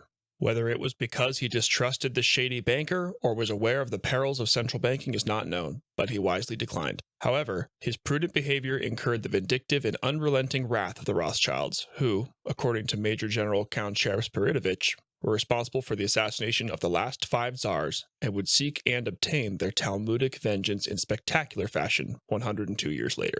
On the 12th of June, 1860, the State Bank of the Russian Empire was founded with the aim of boosting trade turnovers and the strengthening of the monetary system. Up to 1894, it was an auxiliary institution under the direct control of the Ministry of Finance. In that year, it was transformed into being the banker of the bankers and operated as an instrument of government's policy. It minted and printed the nation's coins and notes, regulated the money supply, and through commercial banks, provided industry and commerce with low interest rate loans. Its vast gold reserves, the largest in the world, exceeded the banknote issue by more than 100% except for the year 1906. By 1914, it had become one of the most influential lending institutions in Europe. Not unexpectedly, Russia had the smallest national debt in the world. The following table reflects the number of rubles of debt per inhabitant.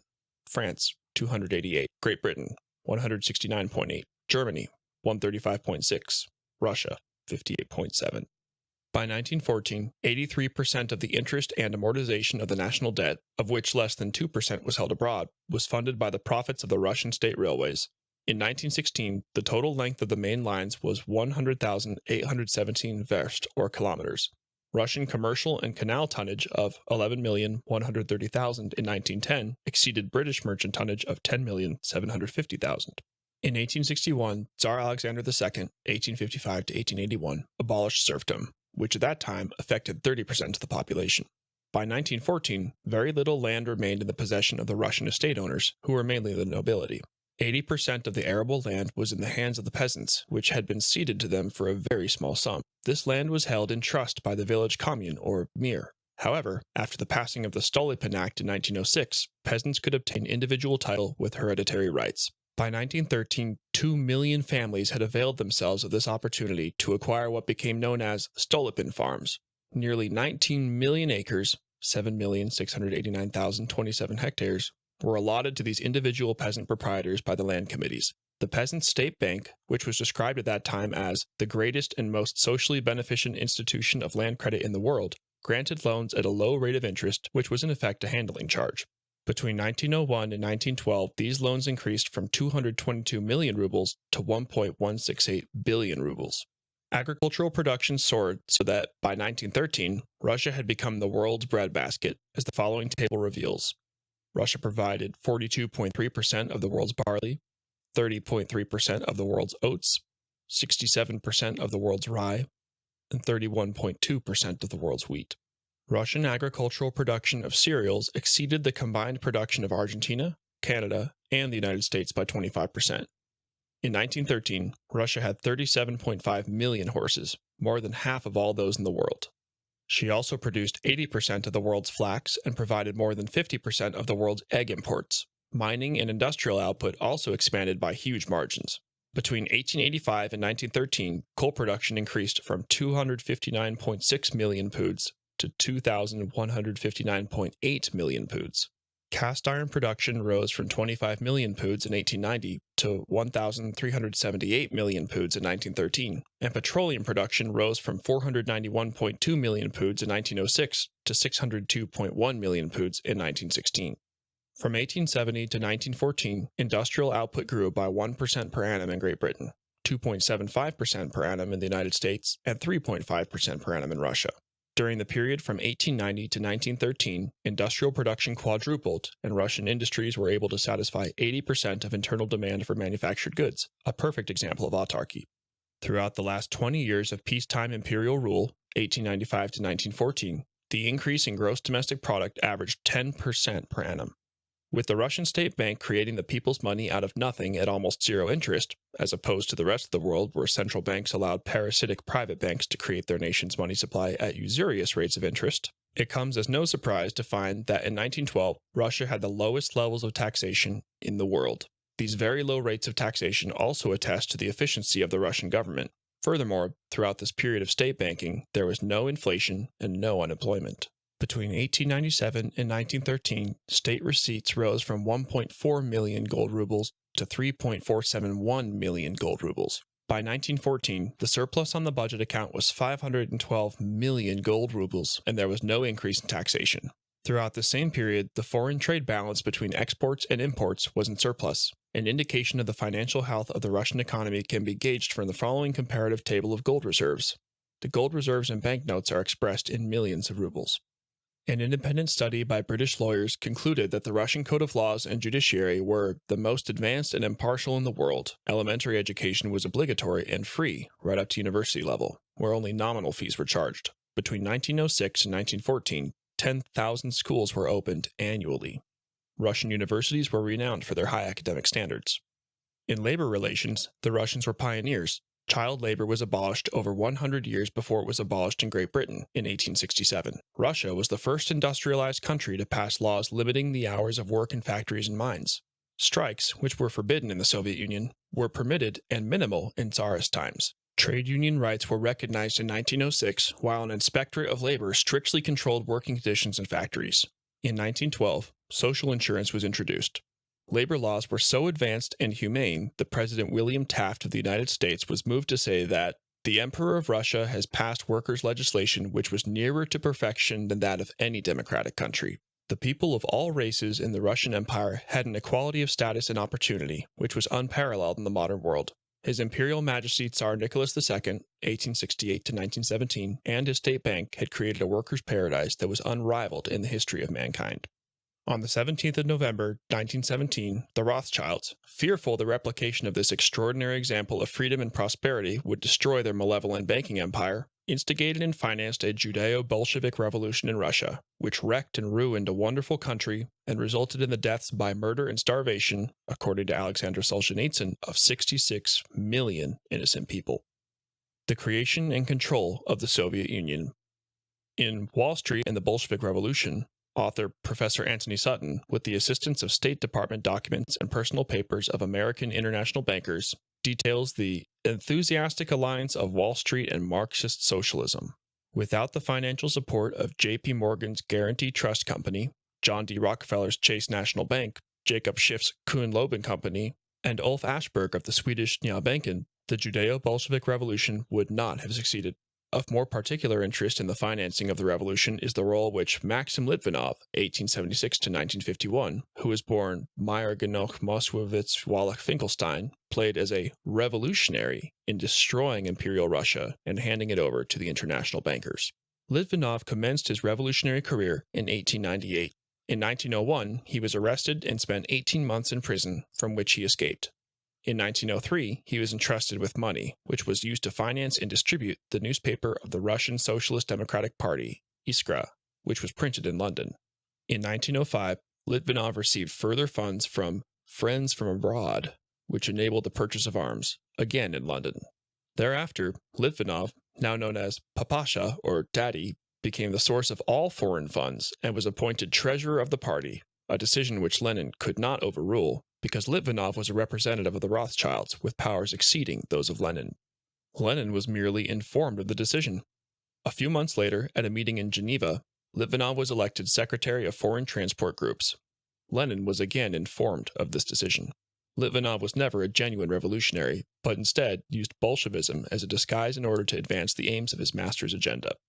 From 1908 to 1918, Litvinov resided in London with the assistance of his English friends.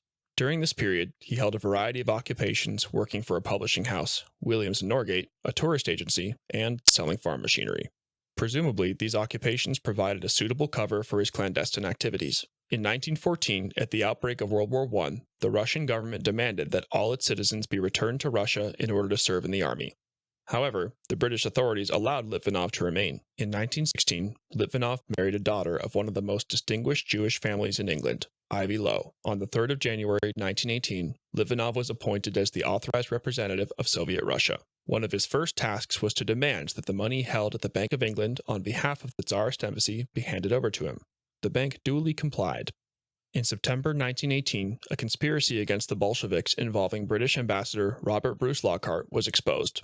Both Lockhart and Litvinov were arrested by their respective governments, and as a result of a subsequent exchange, Litvinov returned to Moscow.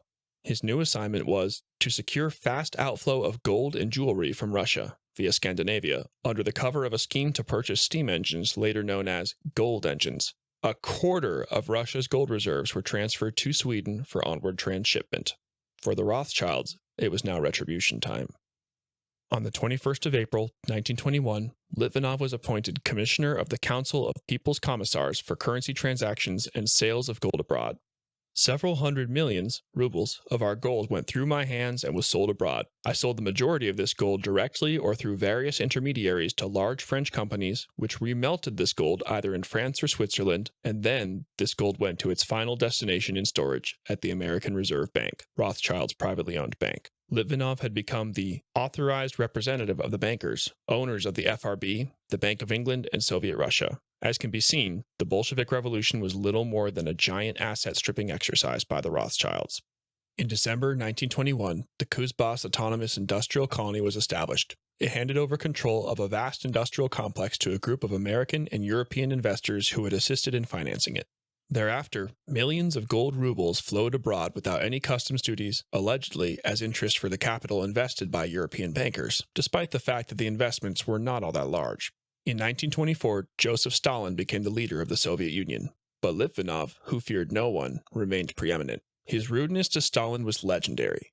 In the purge of 1937 to 1938, nearly all of Litvinov's deputies were arrested and then shot. Litvinov pleaded for the life of one of his closest friends, Boris Domonyakov, and informed Stalin that he could vouch for him. Stalin looked Litvinov in his eyes and replied, "Comrade Litvinov, you can only vouch for yourself."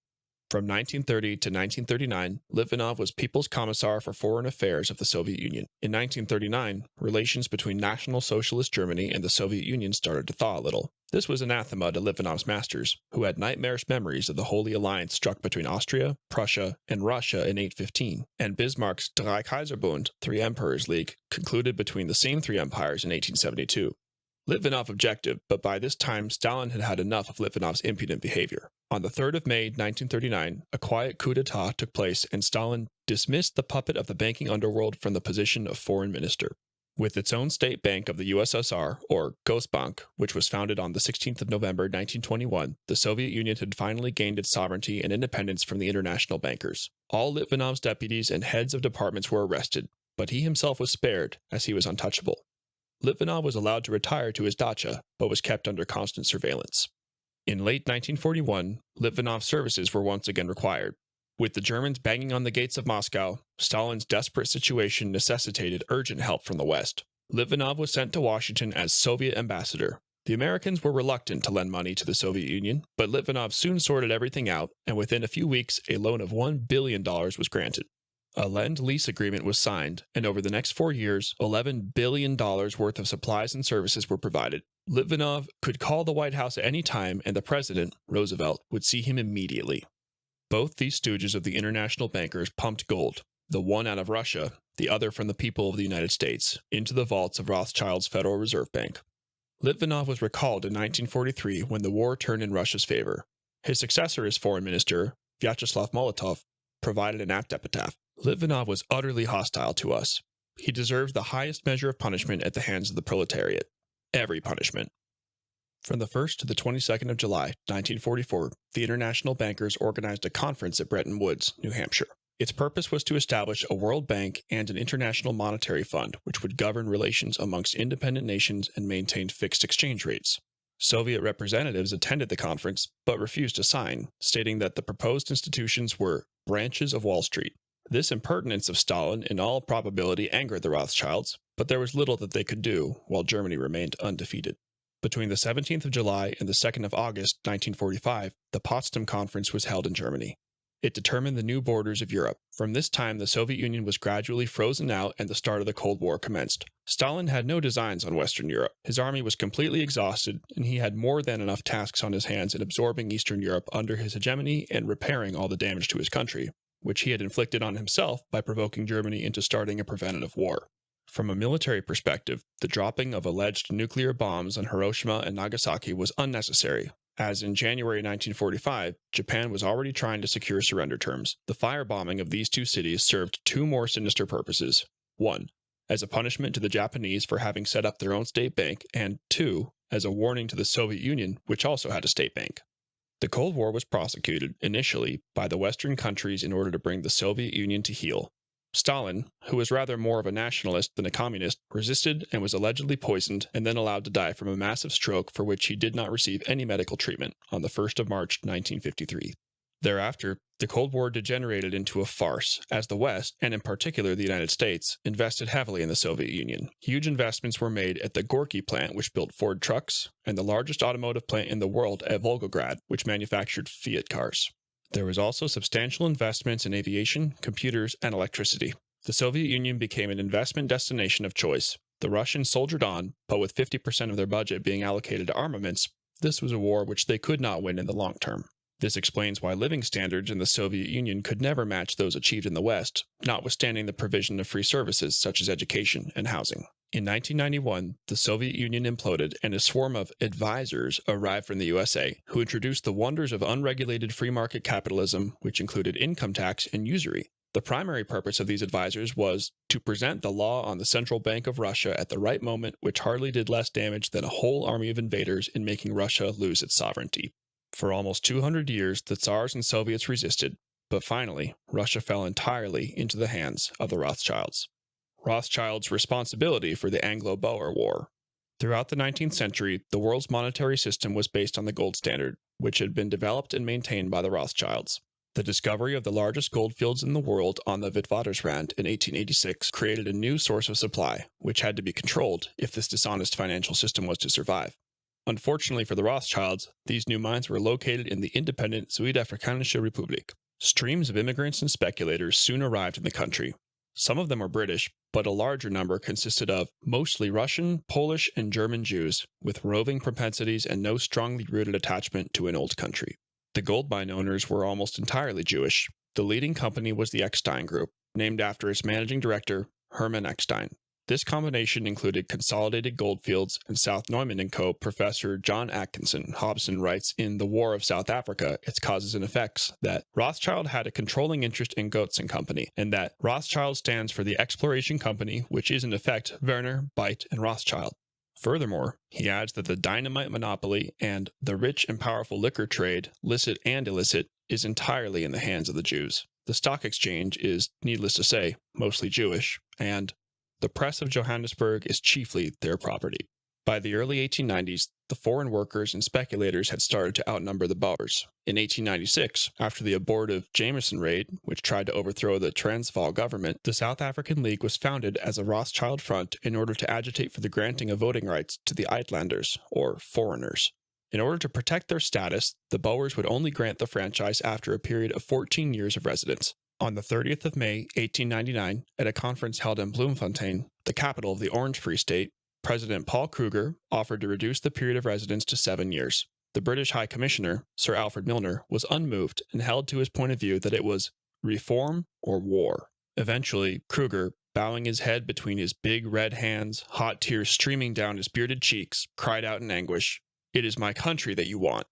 In September 1899, in an act of provocation, the British started to mass troops on the southern Transvaal border. A request on the 9th of October 1899 that Her Majesty's government cease the constant bringing up of troops to the borders of the Republic and the sending of reinforcements from all parts of the British Empire was ignored. 2 days later, war broke out. Although the Boers had only a part-time army of mounted horsemen, they enjoyed stunning successes in the initial phase of the war. However, they were ultimately outgunned, outnumbered, and in some instances, poorly led. From June 1900 onwards, the Boers resorted to guerrilla warfare.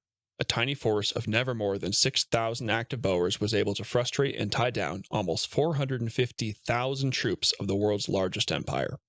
Peace was signed at Vereeniging on the 31st of May, 1902. The war had been an unmitigated disaster for the Boers. In contravention of the Hague Convention of the 29th of July, 1899, which bound Great Britain to observe its rules of civilized warfare, an unprecedented scorched earth policy was introduced. The Boers' homesteads were razed to the ground, wells were poisoned, their cattle were slaughtered, and their women were raped.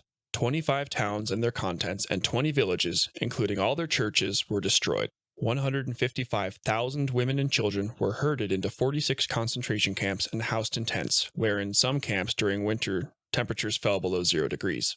34,000 of them died of malnutrition, poor sanitation, and exposure, of whom 81% were under the age of 16. The British also suffered high losses, with 21,942 being killed, 35% in battle, 65% from disease, and 22,829 being wounded. The bankers had the satisfaction of obtaining full control of the gold and other mineral resources of South Africa, of financing the war in the amount of £222 million, and thereby adding a further £132 million to Britain's national debt. For Nathan, Alfred, and Leopold Rothschild, the Anglo-Boer War was a consummate victory. The Commonwealth Bank of Australia. The Commonwealth Bank of Australia was inspired by King O'Malley, an American, who found out the secrets of fractional reserve banking while working for his uncle's bank in New York in the 1880s. When the bank's first governor, Sir Denison Miller, was asked where he proposed obtaining capital for his bank, he replied, "What capital? I don't need any capital. My capital is the entire wealth and credit of the whole of Australia." With an advance of £10,000 from government, which was quickly repaid, the Commonwealth Bank of Australia was founded on the 15th of July, 1912. Although established as a private bank, it operated as a state bank, with the power to carry on all business generally transacted by banks, including that of a savings bank. Furthermore, the bank was entitled to raise capital through the sale of debentures secured by the national credit. Its profits were equally divided into two funds: a reserve fund to meet any liabilities incurred by the bank, and a redemption fund to redeem debentures or other stock issued by the bank. Thereafter, 50% of its profits were allocated for the liquidation of the national debt. For the next 12 years, notwithstanding the years of World War I, 1914 to 1918, Australia enjoyed one of its greatest eras of prosperity. By providing government loans at a nominal rate of interest, viz. 2/3 of 1% per annum, it enabled the country to embark on a huge infrastructure program. It included provision of $18.72 million Australian dollars for the construction of dams and the Murrumbidgee irrigation system, the Great Transcontinental Railroad, electricity power plants, gasworks, harbors, roads, and tramways. In addition, the fruit, wheat, and wool crops of farmers were financed for an amount of $3 million Australian dollars at nominal rates of interest. It made available $4 million Australian dollars to purchase 15 cargo steamers in order to transport Australia's growing exports, and $8 million Australian dollars were allocated to subsidized housing. World War I cost Australia $700 million Australian dollars, but it was financed by the bank as a non-interest-bearing debt.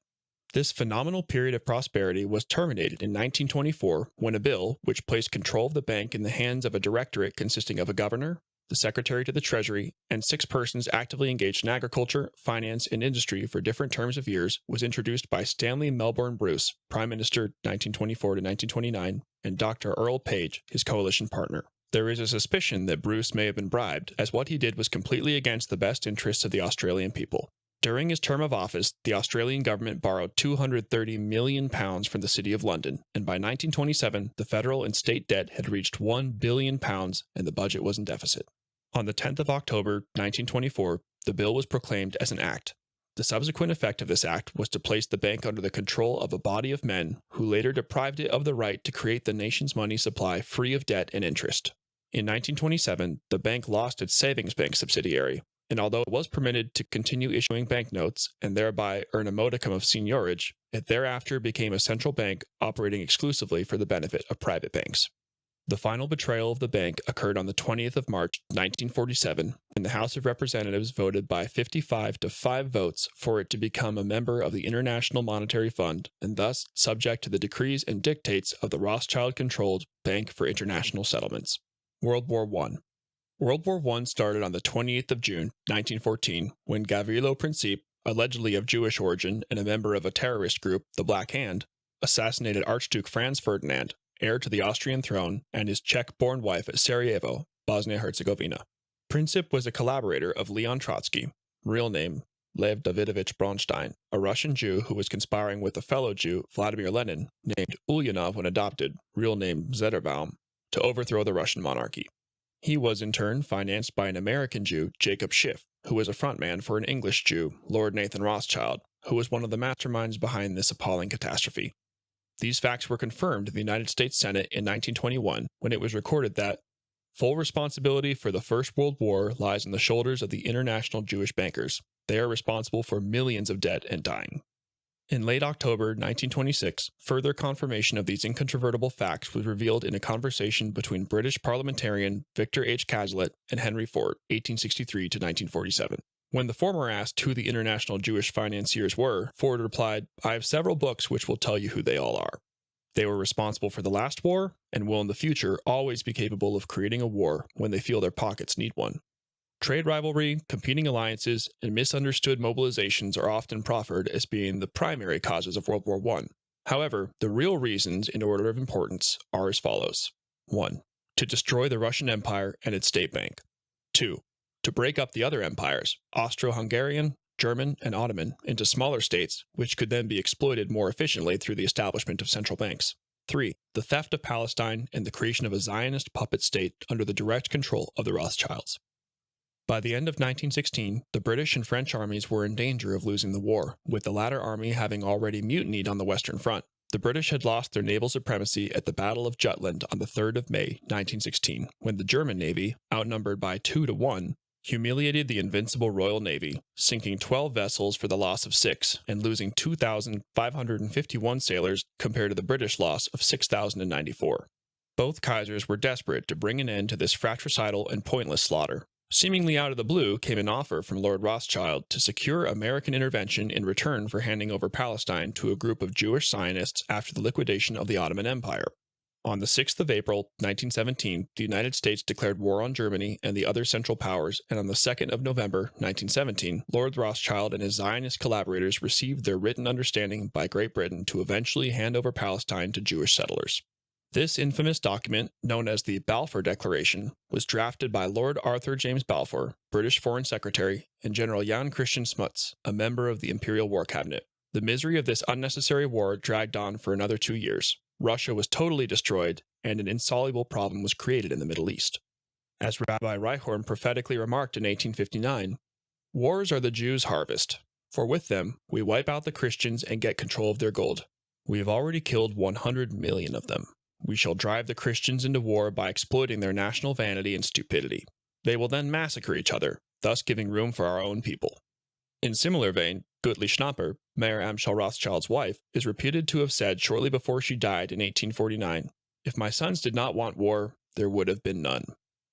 An armistice was declared on the 11th of November, 1918, and 7 months later, on the 28th of June, 1919, the deeply flawed Treaty of Versailles was signed. Germany had to accept exclusive blame and pay extortionate reparations of £6.6 billion, equivalent to the entire wealth of the country, even though the other principal belligerents, England, France, and Russia, were equally, if not more, blameworthy.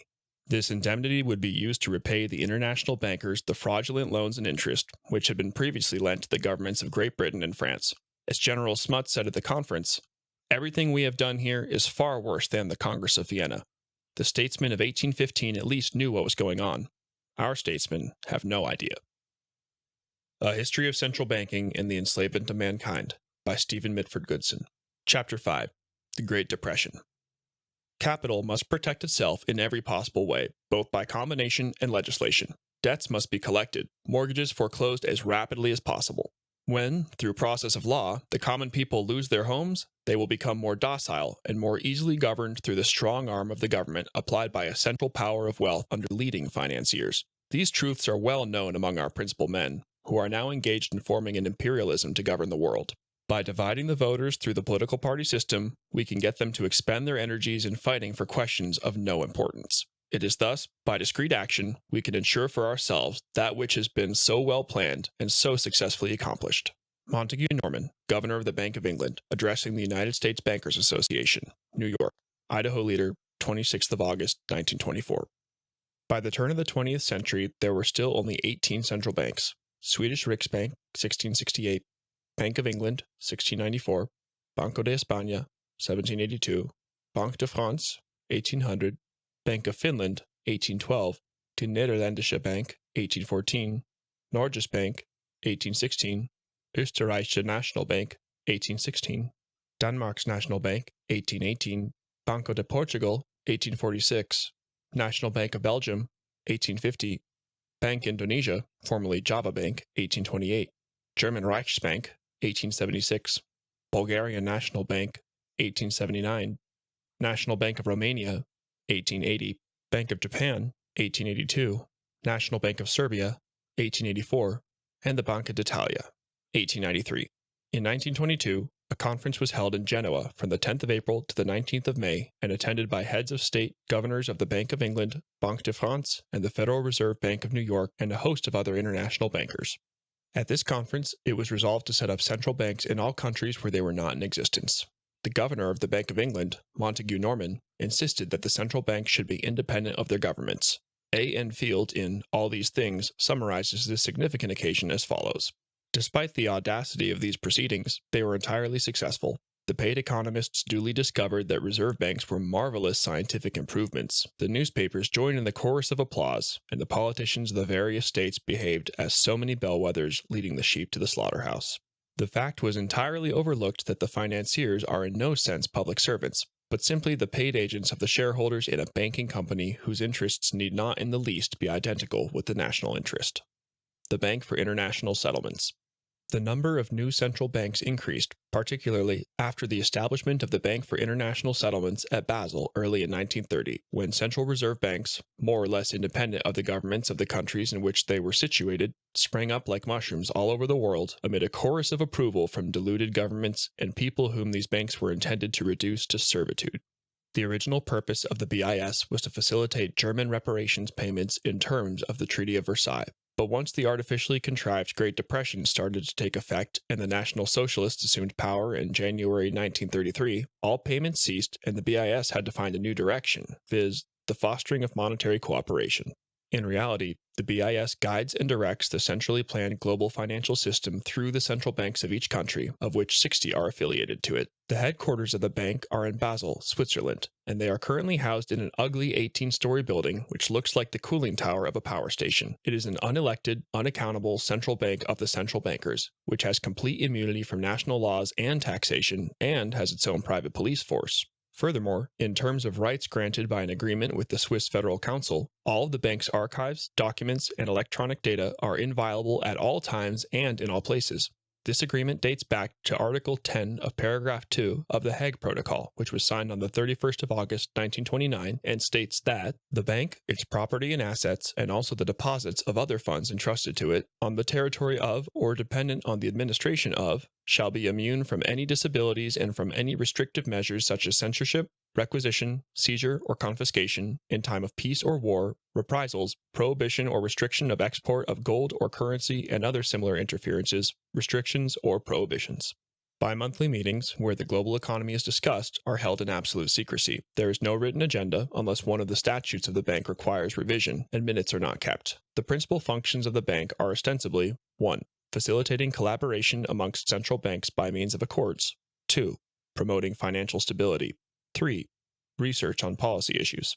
4. Acting as a counterparty for central banks in their financial transactions. 5. Serving as an agent or trustee in connection with international financial operations. However, the true nature of the BIS was revealed in the book Tragedy and Hope, written by insider Professor Carroll Quigley of Georgetown University, who wrote as follows. In addition to these pragmatic goals, the powers of financial capitalism had another far-reaching aim, nothing less than to create a world system of financial control in private hands, able to dominate the political system of each country and the economy of the world as a whole. This system was to be controlled in a feudalist fashion by the central banks of the world acting in concert, by secret agreements arrived at in frequent private meetings and conferences. The apex of the system was to be the Bank for International Settlements in Basel, Switzerland, a private bank owned and controlled by the world's central banks, which were themselves private corporations. Each central bank, in the hands of men like Montague Norman of the Bank of England, Benjamin Strong of the New York Federal Reserve Bank, Charles Rist of the Bank of France, and Hjalmar Schacht of the Reichsbank, sought to dominate its government by its ability to control treasury loans, to manipulate foreign exchanges, to influence the level of economic activity in the country, and to influence cooperative politicians by subsequent economic rewards in the business world. As Professor Quigley predicted back in 1966, the ultimate aim of the BIS is a single world currency, a one world economic system, and a global government, where national laws are no longer applicable or relevant. Control of the bank lies with the House of Rothschild through its investments in various central and private banks. After World War II and the dissolution of the European colonial empires, because they were no longer financially sustainable and offered far greater prospects for exploitation and plunder by means of international loans, there was a further proliferation of central banks, and currently their number stands at 157. 8 of these banks are in private ownership: National Bank of Belgium, Bank of Greece, Banca d'Italia, Bank of Japan, South African Reserve Bank, Swiss National Bank, Central Bank of the Republic of Turkey, and the United States Federal Reserve Bank. The coordinated establishment of all these central banks proves beyond doubt that they are part of an international money trust. United States Federal Reserve Bank. Between 1820 and 1910, although there was a temporary spike in prices during the American Civil War, 1861 to 1865, the dollar retained its purchasing power, viz. $1 was still worth $1 90 years later. However, it took a mere 6 years for the U.S. Federal Reserve Bank to destroy the value of the dollar. Between 1914 and 1920, prices rose by 125%, reducing its value by 56.1%. Before casting our attention to the Great Depression, a brief examination of the causes of the first major deflation needs to be considered. In order to rein in prices, a secret bankers' meeting was held on the 18th of May, 1920 in Washington, D.C., under the misleading title of the Orderly Deflation Committee of the American Bankers Association.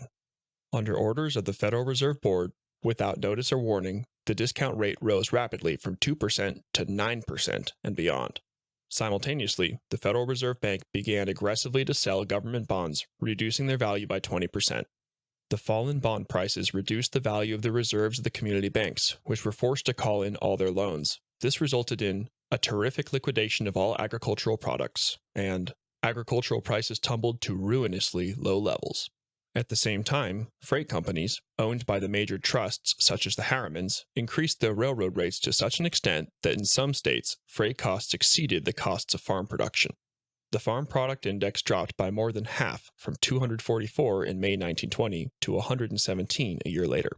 Many farmers were ruined as their overheads remained unchanged and their financial costs soared.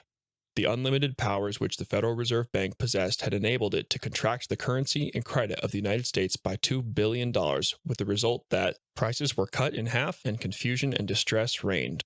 This policy was carried out with deliberate intent in order to impoverish the agricultural sector by transferring rural money to the urban centers and at the same time reducing America's food independence, thereby making it vulnerable to the intrigues and whims of financial speculators and swindlers.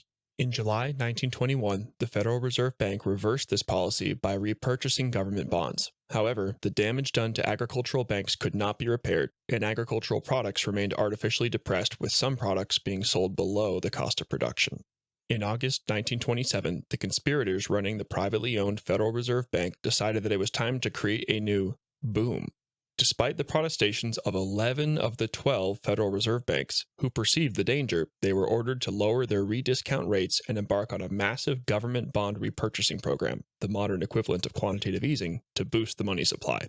Hardly any of this newly created money ex nihilo went into productive investments, but was poured into the stock market, where the price-to-earnings ratio quickly rose to 20, and in some cases to 50. The news media and deluded economists announced the arrival of a new era of permanent prosperity and purposefully fanned the flames of speculation, as 16 million Americans out of an adult population of 73 million bought and sold shares. On the 9th of March 1929, Paul Warburg, Freemason and founder of the Federal Reserve Bank, advised all member banks, as well as Secretary of the Treasury and fellow Mason Andrew Mellon, to get out of the stock market or sell it short. He informed them that if they acted immediately, they would reap enormous profits, as the Dow Jones share index was about to collapse in a titanic plunge. On the 24th of October 1929, the Federal Reserve Bank decided to put an end to this orgy of speculation and to commence the fleecing of the people. The rediscount rate was suddenly increased to 6%. From nowhere, thousands of orders arrived at the New York Stock Exchange to sell at market, a typical stratagem employed by speculators to knock down share prices rapidly. Confidence soon evaporated, and the first intentionally planned Great Depression was in full swing. The decisive point came 6 days later, on the 30th of October 1929, when the Federal Reserve Bank ordered the contraction of brokers' loans in the amount of $2.3 million. The stock exchange went into a tailspin, and by December 1932, the value of its listed securities had fallen by 83.1%, from $89 billion to $15 billion. The economic and social consequences of this implosion were devastating. Out of 24,000 banks, 10,000 were crushed out of existence, leaving their depositors ruined. 200,000 companies filed for bankruptcy, and 8.3 million people were thrown onto the streets. Within 3 years, 24.9% of the working population was unemployed. The total national income of the United States declined by 40.7%, from $81 billion in 1927 to $48 billion in 1932. During the Depression years, an estimated 3 million people died of starvation. The main causes were malnutrition, infectious diseases, starvation, and suicide. When referring to the New York Stock Exchange collapse, which initiated the Depression, Congressman Louis T. McFadden stated with precision, "It was a carefully contrived occurrence. The international bankers sought to bring about a condition of despair so that they might emerge as the rulers of us all." A. N. Field condemned the worthlessness of central banks and the perverted purposes for which they had been consistently utilized as follows. Reserve banking as a means of preventing financial crises has thus been a most complete and total failure in the United States. This fact has in no way mitigated against a world campaign to establish reserve banks in all countries. It has been alleged that the financiers in command of the United States Federal Reserve do not want stable conditions, and that the unprecedented booms and slumps since its establishment have been deliberately caused. It is at least certain that those in control of the system have raised the strongest objections to every one of the numerous attempts made in Congress to write an instruction into the law directing the Federal Reserve to use its tremendous powers to maintain the purchasing power of its money at a stable level. In a newspaper article in the Financial Times written in 1930, Professor Carl Gustav Kassel of Stockholm University, Sweden, remarked, "Practically absolute power over the welfare of the world has been placed in the hands of the Federal Reserve Board, and one is appalled to see the apparently haphazard manner in which the board uses this power, how ignorant it is of the aim which ought to dictate American monetary policy." Finally, in this section, we may pause to reflect on a thunderous speech given on Friday, the 10th of June, 1932, in the United States House of Representatives by the former chairman of the House Banking and Currency Committee, 1920 to 1931, the Honorable Louis T. McFadden. "Mr. Chairman, we have in this country one of the most corrupt institutions the world has ever known. I refer to the Federal Reserve Board and the Federal Reserve Banks. The Federal Reserve Board, a government board, has cheated the government of the United States and the people of the United States out of enough money to pay the national debt. The depredations and the iniquities of the Federal Reserve Board and the Federal Reserve banks acting together have cost this country enough money to pay the national debt several times over. This evil institution has impoverished and ruined the people of the United States, has bankrupted itself, and has practically bankrupted our government. It has done this through the defects of the law under which it operates, through the maladministration of that law by the Federal Reserve Board, and through the corrupt practices of the moneyed vultures who control it. Some people think the Federal Reserve banks are United States government institutions. They are not government institutions.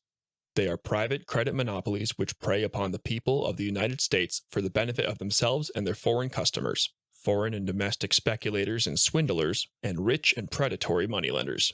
In that dark crew of financial pirates, there are those who would cut a man's throat to get $1 out of his pocket.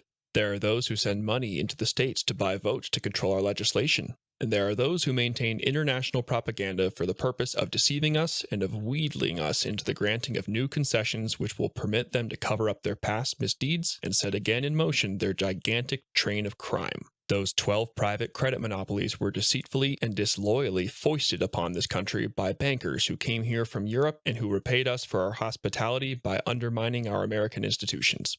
Those bankers took money out of this country to finance Japan in a war against Russia. They created a reign of terror in Russia with our money in order to help that war along, instigated the separate peace between Germany and Russia, and thus drove a wedge between the Allies in the World War. They financed Trotsky's mass meetings of discontent and rebellion in New York. They paid Trotsky's passage from New York to Russia so that he might assist in the destruction of the Russian Empire. They fomented and instigated the Russian Revolution, and they placed a large fund of American dollars at Trotsky's disposal in one of their branch banks in Sweden, so that through him, Russian homes might be thoroughly broken up and Russian children flung far and wide from their natural protectors. They have since begun the breaking up of American homes and the dispersal of American children. It has been said that President Wilson was deceived by the attentions of these bankers and by the philanthropic poses they assumed. It has been said that when he discovered the manner in which he had been misled by Colonel House, he turned against that busybody, that holy monk of the financial empire, and showed him the door. He had the grace to do that, and in my opinion, he deserves great credit for it. President Wilson died a victim of deception. When he came to the presidency, he had certain qualities of mind and heart which entitled him to a high place in the councils of this nation. But there was one thing he was not and which he never aspired to be. He was not a banker. He said that he knew very little about banking. It was, therefore, on the advice of others that the iniquitous Federal Reserve Act, the death warrant of American liberty, became law in his administration. Mr. Chairman, there should be no partisanship in matters concerning the banking and currency affairs of this country, and I do not speak with any. In 1912, the National Monetary Association, under the chairmanship of the late Senator Nelson W. Aldrich, made a report and presented a vicious bill called the National Reserve Association Bill. This bill is usually spoken of as the Aldrich Bill. Senator Aldrich did not write the Aldrich Bill. He was the tool, but not the accomplice, of the European-born Jewish bankers who for nearly 20 years had been scheming to set up a central bank in this country, and who, in 1912, had spent and were continuing to spend vast sums of money to accomplish their purpose. The Aldrich Bill was condemned in the platform upon which Theodore Roosevelt was nominated in the year 1912, and in that same year, when Woodrow Wilson was nominated, the Democratic platform, as adopted at the Biltmore Convention, expressly stated, "We are opposed to the Aldrich Plan or a central bank." This was plain language. The men who ruled the Democratic Party then promised the people that if they were returned to power, there would be no central bank established here while they held the reins of government. 13 months later, that promise was broken, and the Wilson administration, under the tutelage of those sinister Wall Street figures who stood behind Colonel House, established here in our free country the worm-eaten monarchical institution of the King's Bank to control us from the top downward and to shackle us from the cradle to the grave. The Federal Reserve Act destroyed our old and characteristic way of doing business. It discriminated against our one-name commercial paper, the finest in the world. It set up the antiquated two-name paper, which is the present curse of this country, and which has wrecked every country which has ever given it scope. It fastened down upon this country the very tyranny from which the framers of the Constitution sought to save us. One of the greatest battles for the preservation of this republic was fought out here in Jackson's day, when the Second Bank of the United States, which was founded upon the same false principles as those which are exemplified in the Federal Reserve Act, was hurled out of existence. After the downfall of the Second Bank of the United States in 1837, the country was warned against the dangers that might ensue if the predatory interests, after being cast out, should come back in disguise and unite themselves to the executive, and through him acquire control of the government. That is what the predatory interests did when they came back in the livery of hypocrisy and under false pretenses obtained the passage of the Federal Reserve Act. The danger that the country was warned against came upon us and is shown in the long train of horrors attendant upon the affairs of the traitorous and dishonest Federal Reserve Board and the Federal Reserve Banks. Look around you when you leave this chamber, and you will see evidences of it on all sides. This is an era of economic misery, and for the conditions that caused that misery, the Federal Reserve Board and the Federal Reserve Banks are fully liable. This is an era of financed crime, and in the financing of crime, the Federal Reserve Board does not play the part of a disinterested spectator. The people of the United States are being greatly wronged. If they are not, then I do not know what wronging the people means. They have been driven from their employments. They have been dispossessed of their homes. They have been evicted from their rented quarters. They have lost their children. They have been left to suffer and to die for the lack of shelter, food, clothing, and medicine. The wealth of the United States and the working capital of the United States has been taken away from them and has either been locked in the vaults of certain banks and great corporations or exported to foreign countries for the benefit of the foreign customers of those banks and corporations. So far as the people of the United States are concerned, the cupboard is bare. It is true that the warehouses and coal yards and grain elevators are full, but the warehouses and coal yards and grain elevators are padlocked, and the great banks and corporations hold the keys. The sack of the United States by the Federal Reserve Board and Federal Reserve Banks and their confederates is the greatest crime in history. Mr. Chairman, a serious situation confronts the House of Representatives today. We are the trustees of the people, and the rights of the people are being taken away from them. Through the Federal Reserve Board and the Federal Reserve Banks, the people are losing the rights guaranteed to them by the Constitution. Their property has been taken from them without due process of law. Mr. Chairman, common decency requires us to examine the public accounts of the government to see what crimes against the public welfare have been or are being committed. What is needed here is a return to the Constitution of the United States. We need to have complete divorce of bank and state. The old struggle that was fought out here in Jackson's day must be fought over again. The independent United States Treasury should be reestablished, and the government should keep its own money under lock and key in the building the people provided for that purpose. Asset currency, the device of the swindler, should be done away with. The government should buy gold and issue United States currency on it. The business of the independent bankers should be restored to them. The state banking system should be freed from coercion. The Federal Reserve District should be abolished, and state boundaries should be respected. Bank reserves should be kept within the borders of the states whose people own them, and this reserve money of the people should be protected so that international bankers and acceptance bankers and discount dealers cannot draw it away from them. The exchanges should be closed while we are putting our financial affairs in order. The Federal Reserve Act and the Federal Reserve Banks, having violated their charters, should be liquidated immediately. Faithless government officers who have violated their oaths of office should be impeached and brought to trial. Unless this is done by us, I predict that the American people, outraged, mobbed, pillaged, insulted, and betrayed as they are in their own land, will rise in their wrath and send a president here who will sweep the money changers out of the temple. From the above speech, it may be noted that the concerns raised by the Labour Party in South Africa during the debate on the South African Banking and Currency Bill that what had been done in the USA was not in the interests of the public but of the banks were fully justified. That the naive and foolish legislators of 1920 allowed the South African Reserve Bank to be established as a replication of the U.S. Federal Reserve Bank, which Congressman McFadden described as being one of the most corrupt and evil institutions in the world, is a matter of deep regret and must be censured in the strongest terms. Clifford Hugh Douglas. Clifford Hugh Douglas, 1879 to 1952, was an engineer who, while working as assistant superintendent at the Royal Aircraft Factory in Farnborough, England during World War I, noticed that the total cost of goods were greater than the sums paid in lieu of wages, salaries, and dividends. He decided to investigate this disconnect in the way money flowed through industry, and, after collecting data from hundreds of companies, found that there was a persistent deficit in purchasing power of consumers relative to total costs of production. He considered income tax to be a negative dividend and instead proposed the payment of a national dividend to all citizens, which would bridge the gap between earnings and prices. This dividend would provide consumers with the additional buying power necessary to absorb all the current production of goods in a non-inflationary manner. This forms part of Douglas's A plus B theorem, viz., that prices are always being generated at a faster rate than incomes are produced, so that the total prices of all goods in the economy at any particular stage exceed the total buying power of consumers. Douglas's economic theory, known as social credit, advocated the transfer of the money creation process from private banks, which create money out of nothing as an interest-bearing debt, to a state bank. He also proposed a price adjustment mechanism called the just price. This mechanism would reduce prices by a percentage as a consequence of physical efficiencies introduced into the production process through improvements in technology. In this manner, the benefits of technology would flow directly to the workers and increase their standard of living.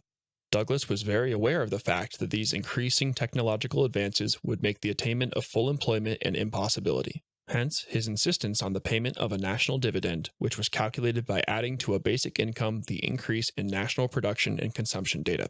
After World War I, Douglas devoted the rest of his life to the promotion of his ideas and gave lectures in many countries, including Australia, Canada, Japan, New Zealand, and Norway. He achieved two notable successes.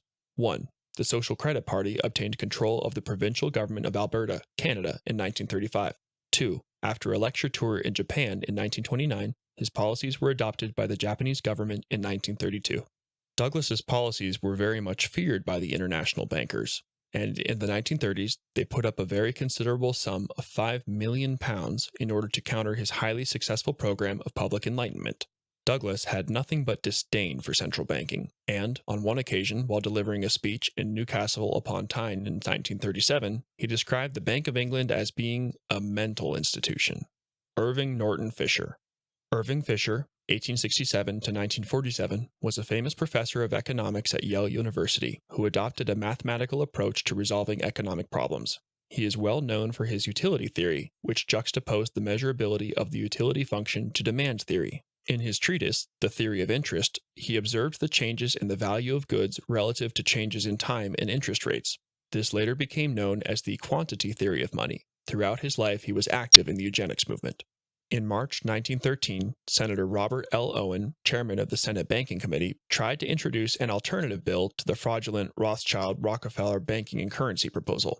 The bill would have allowed for the inclusion of staple commodities as part of the monetary base, in addition to gold and silver, and would thereby have prevented the possibility of either inflation or deflation, and would have created true freedom of employment. Irving Fisher assisted Owen in the drafting of this bill, but was subsequently blackmailed into withdrawing his support. The following illuminating paragraph, extracted from Emanuel Josephson's The Federal Reserve Conspiracy and Rockefeller Their Gold Corner, describes what transpired. The conspirators determined to block the adoption of the Owen bill. They had Professor Fisher summoned before the Yale officials and confronted with the charge that he was so foolish as to advocate money based on commodities other than gold. He was warned, related Senator Owen, that there would be no place at Yale, or in any other university, for anyone so foolish. Professor Fisher was keenly aware of the side on which his bread was buttered, and was no more principled, unfortunately, than are the multitude of professors prostituted to the conspirators and their foundations. He succumbed to the conspirators' blackmail, double-crossed Senator Owen, and withdrew his professional support of the honest remedial bill that he had helped draft. In its place, Professor Fisher announced his advocacy of what he mockingly labeled a commodity dollar, the value of which was to be determined by a gold index that would block stabilization of the economy by making speculative the value of commodities, of gold and of the dollar, and would enhance the power of the conspirators to manipulate or manage the economy to enable them more readily to swindle the nation. The coup de grace was given to Senator Owen's honest, stabilizing currency and banking bill by its flat and categoric rejection by President Wilson. Having relented after his previous betrayal of Senator Owen's efforts to amend the currency and banking bill, in 1920, Fisher published a book, Dollar Stabilization, which contained what later became known as the Chicago Plan. The plan was privately issued as a 6-page memorandum and distributed to 40 individuals on the 16th of March, 1933. It advocated that the state should create the nation's money supply and that private banks should operate as full reserve banks. Using mathematical principles, Fisher was able to prove that full employment would be the result, business cycles would be abolished, and inflation would be reduced and remain at zero. In August 2012, two researchers at the International Monetary Fund, Jeremy Benz and Michael Kumhoff, produced the Chicago Plan Revisited. They found that every one of Fisher's findings was 100% correct. Their conclusion is cited in full. This paper revisits the Chicago Plan.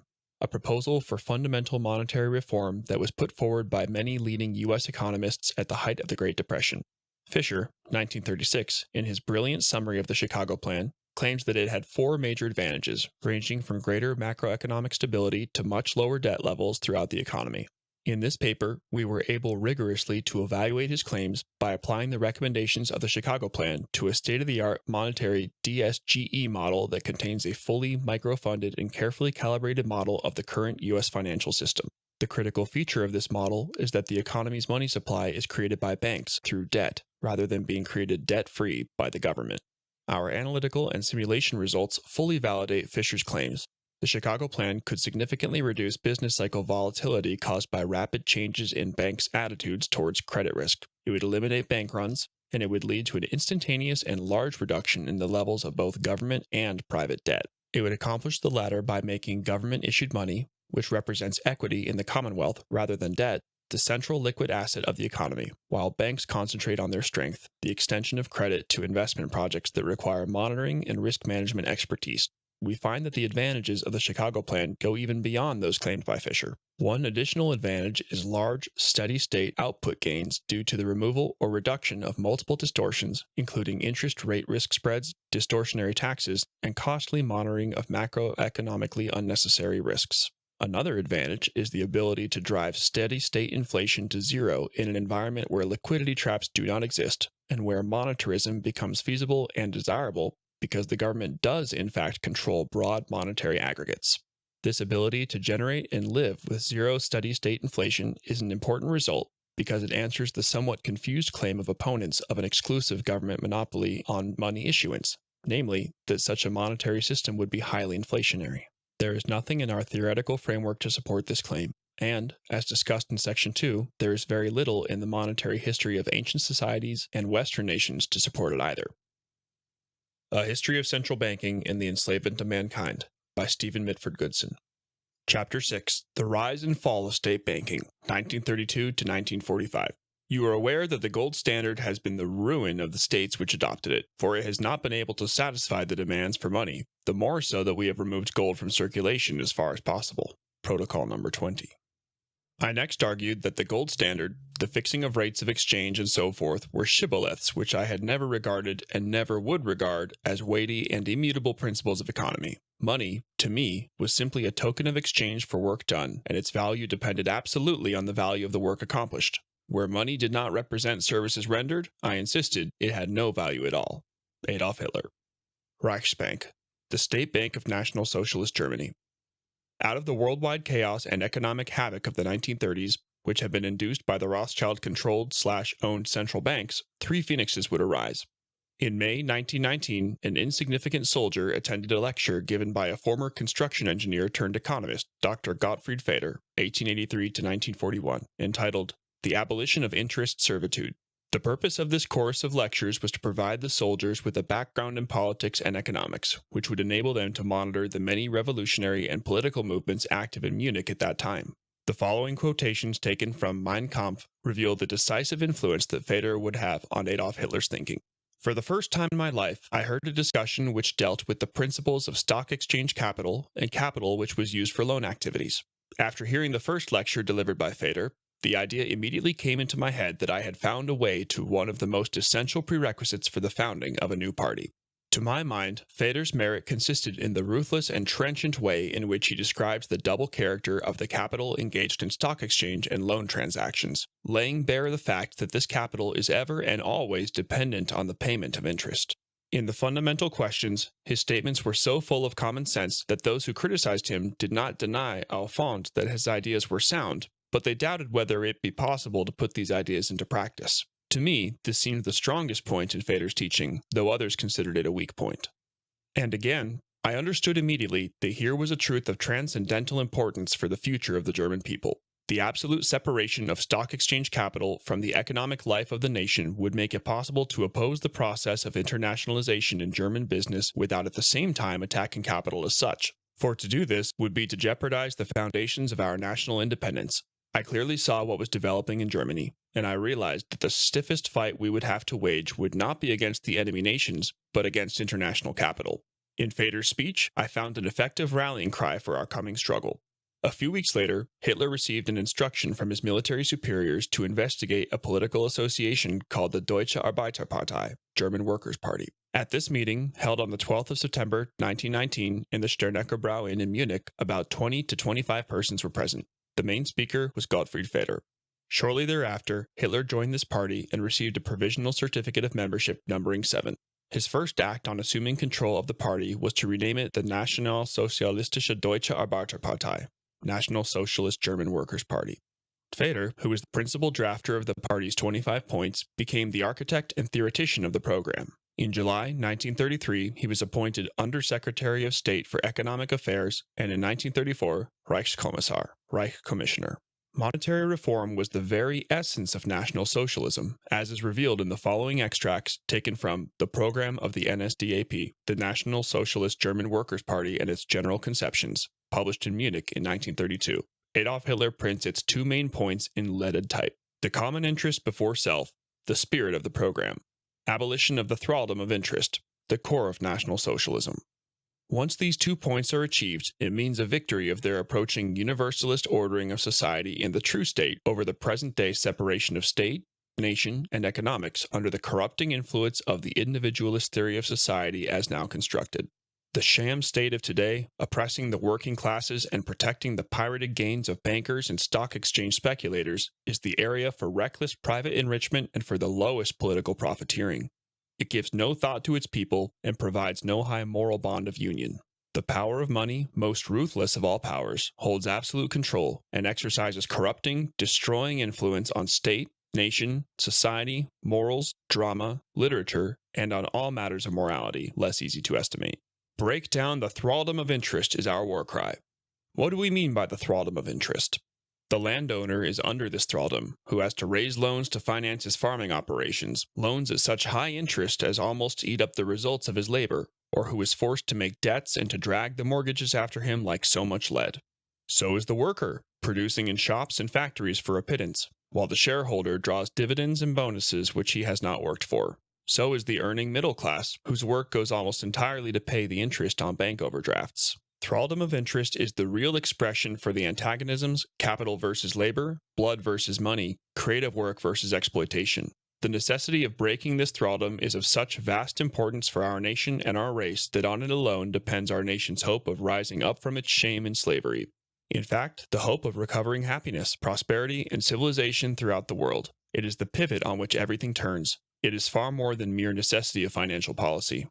Whilst its principles and consequences bite deep into political and economic life, it is a leading question for economic study, and thus affects every single individual and demands a decision from each one: service to the nation or unlimited private enrichment.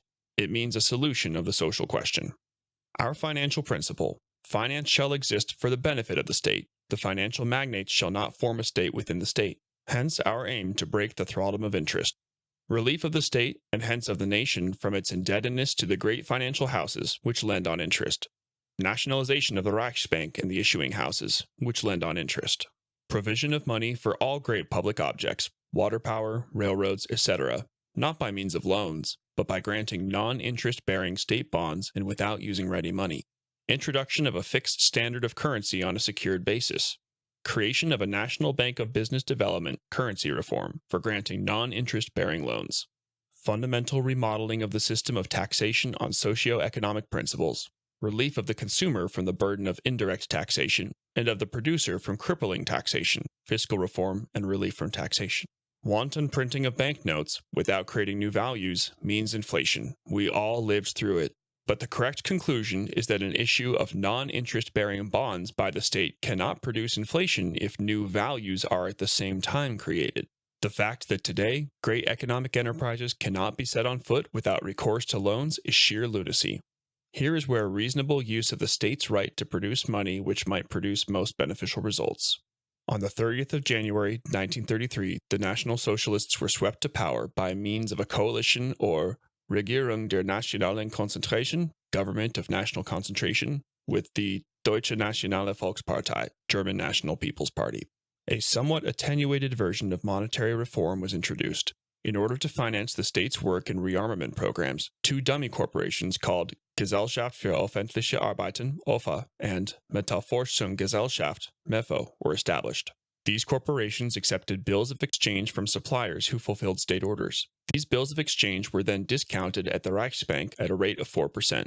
They were issued for 3 months only, which was clearly unsatisfactory in view of the long-term nature of the various projects they were financing. They could, however, be extended at 3 monthly intervals for up to 5 years. In January 1939, matters came to a head when the president of the Reichsbank, Hjalmar Schacht, refused extension of 3 billion Reichsmarks worth of OFA and MEFO bills because of fears of inflation. On the 7th of January 1939, Schacht sent Hitler a memorandum signed by himself and the 8 other board members of the Reichsbank, which contained the following main points. 1. The Reich must spend only that amount covered by taxes. 2. Full financial control must be returned to the Ministry of Finance, then forced to pay for anything the army desired. 3. Price and wage control must be rendered effective. The existing mismanagement must be eliminated. 4. The use of money and investment markets must be at the sole discretion of the Reichsbank. This meant a practical elimination of Göring's 4-year plan. Schacht concluded his memorandum with the ambiguous words, "We shall be happy to do our best to collaborate with all future goals, but for now, the time has come to call a halt." By these means, Schacht intended to collapse the German economy, which during the period of 1933 to 1939 had increased its gross national product by 100%. From being a ruined and bankrupt nation in January 1933, with 7.5 million unemployed persons, Hitler had transformed Germany into a modern socialist paradise. He was justifiably angry and rejected the recommendations of the Reichsbank as mutiny.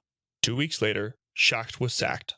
Roger Ellison described this momentous event as follows. On the 19th of January, 1939, Schacht was summarily dismissed, and the Reichsbank was ordered to grant the Reich all credits requested by Hitler.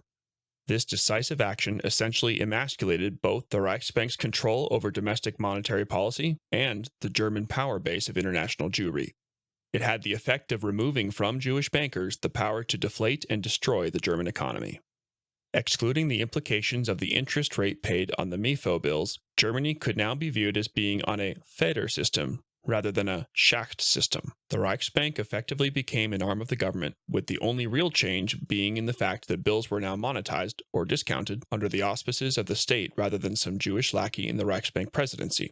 Thus, only in January 1939 did the Reichsbank become an authentic state bank. Schacht's dismissal also terminated the transfer of confidential information regarding all of Germany's economic developments, which he had been deviously giving without interruption to Montague Norman, a fellow Mason and governor of the Bank of England, 1920 to 1944.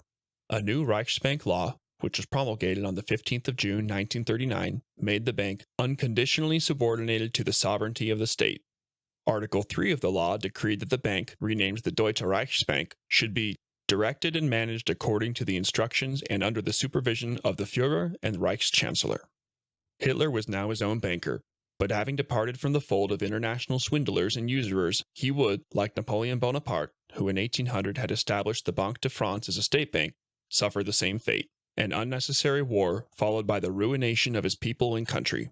It was this event which triggered World War II, the realization by the Rothschilds that universal replication of Germany's usury-free state banking system would permanently destroy their evil financial empire. In order to provide the Poles with a free hand, which would enable them to antagonize and provoke the Germans, a deceitful and worthless offer to guarantee Poland sovereignty was given by Great Britain on the 31st of March 1939. During the next 5 months, the Polish government progressively intensified the oppression, harassment of, and attacks on the remaining 1.5 million ethnic Germans living in Poland. These attacks, in which over 58,000 German civilians were killed by Poles in acts of wanton savagery, culminated in the Bromberg massacre on the 3rd of September 1939, in which 5,500 people were murdered. Initially, these provocations and atrocities were stoically ignored. Eventually, Hitler was compelled to employ military intervention in order to protect the Germans in Poland. On the 30th of August 1939, in an act of great statesmanship, Hitler again offered to the Polish government the Marienwerder proposals. The 4 main proposals were as follows. 1. Retention of the existing 1919 borders as determined by the Treaty of Versailles. 2. The return of Danzig, population 370,000, to Germany, which was 97% German. 3. Construction of a 60-mile, 96-kilometer, Autobahn and rail link connecting West and East Prussia, from Schönlanke to Marienwerder. 4. An exchange of German and Polish populations. On the orders of the international bankers, the British Foreign Secretary, Lord Edward Wood Halifax, strongly advised the Polish government not to negotiate. This is how and why World War II was started and disposes of the canard of German culpability. From 1939 onwards, although Germany made at least 28 known attempts at peace without conditions, they were all refused. The ensuing forced war resulted in victory for the international financiers and defeat and slavery for the people of Europe and indeed the world. In Europe, this enslavement was finally achieved with the establishment of the Rothschild-controlled European Central Bank on the 1st of June, 1998, and the introduction of the euro on the 1st of January, 1999. Achievements of the German state banking system. One of the primary benefits which state banking and monetary reform conferred on the German people was the provision of adequate housing. During the period 1933 to 1937, 1,458,178 new houses were built to the highest standards of the time. Each house could not be more than 2 stories high and had to have a garden. The building of apartments was discouraged, and rental payments on housing were not permitted to exceed 25 Reichsmarks per month, or 1/8 of the income of an average worker. Employees earning higher incomes paid a maximum of 45 Reichsmarks per month. Interest-free loans of 1,000 Reichsmarks, about 5 months of gross pay, known as Ehestandarlehen, marriage loans, were paid in certificates to newlywed couples to finance the purchase of household goods. The loan was repayable at 1% per month, but for each child born, 25% of the loan was cancelled. Thus, if a family had 4 children, the loan would have been considered repaid in full. The same principle was applied in respect of home loans, which were issued for a period of 10 years at a low rate of interest. The birth of each child also resulted in cancellation of 25% of the loan. Education in schools, technical colleges, and universities was free, while the universal health care system provided everyone with free medical care. During the period 1933 to 1937, imports increased by 31%, from 4.2 billion Reichsmarks to 5.5 billion Reichsmarks, while exports, particularly to Southeast Europe, rose by 20.4%, from 4.9 billion Reichsmarks to 5.9 billion Reichsmarks. This increased trade is reflected in the 76.9% rise in inland shipping, from 73.5 to 130 million tons conveyed, and the 69.4% rise in ocean shipping, from 36 million to 61 million tons transported. During this period, trade was greatly enhanced by barter, which bypassed the international payment system and the requirement of having to pay commission and interest on bills of exchange. By the late 1930s, 50% of all foreign trade was being conducted by means of barter transactions using offset accounting. There were 25 countries, mainly located in the Balkans and Latin America, participating in such barter agreements. In the same period, expenditure on roads and in particular the Reichsautobahn, of which 2,400 miles, 3,862 kilometers, were completed by September 1939, rose by 229.5%, from 440 million Reichsmarks to 1.45 billion Reichsmarks.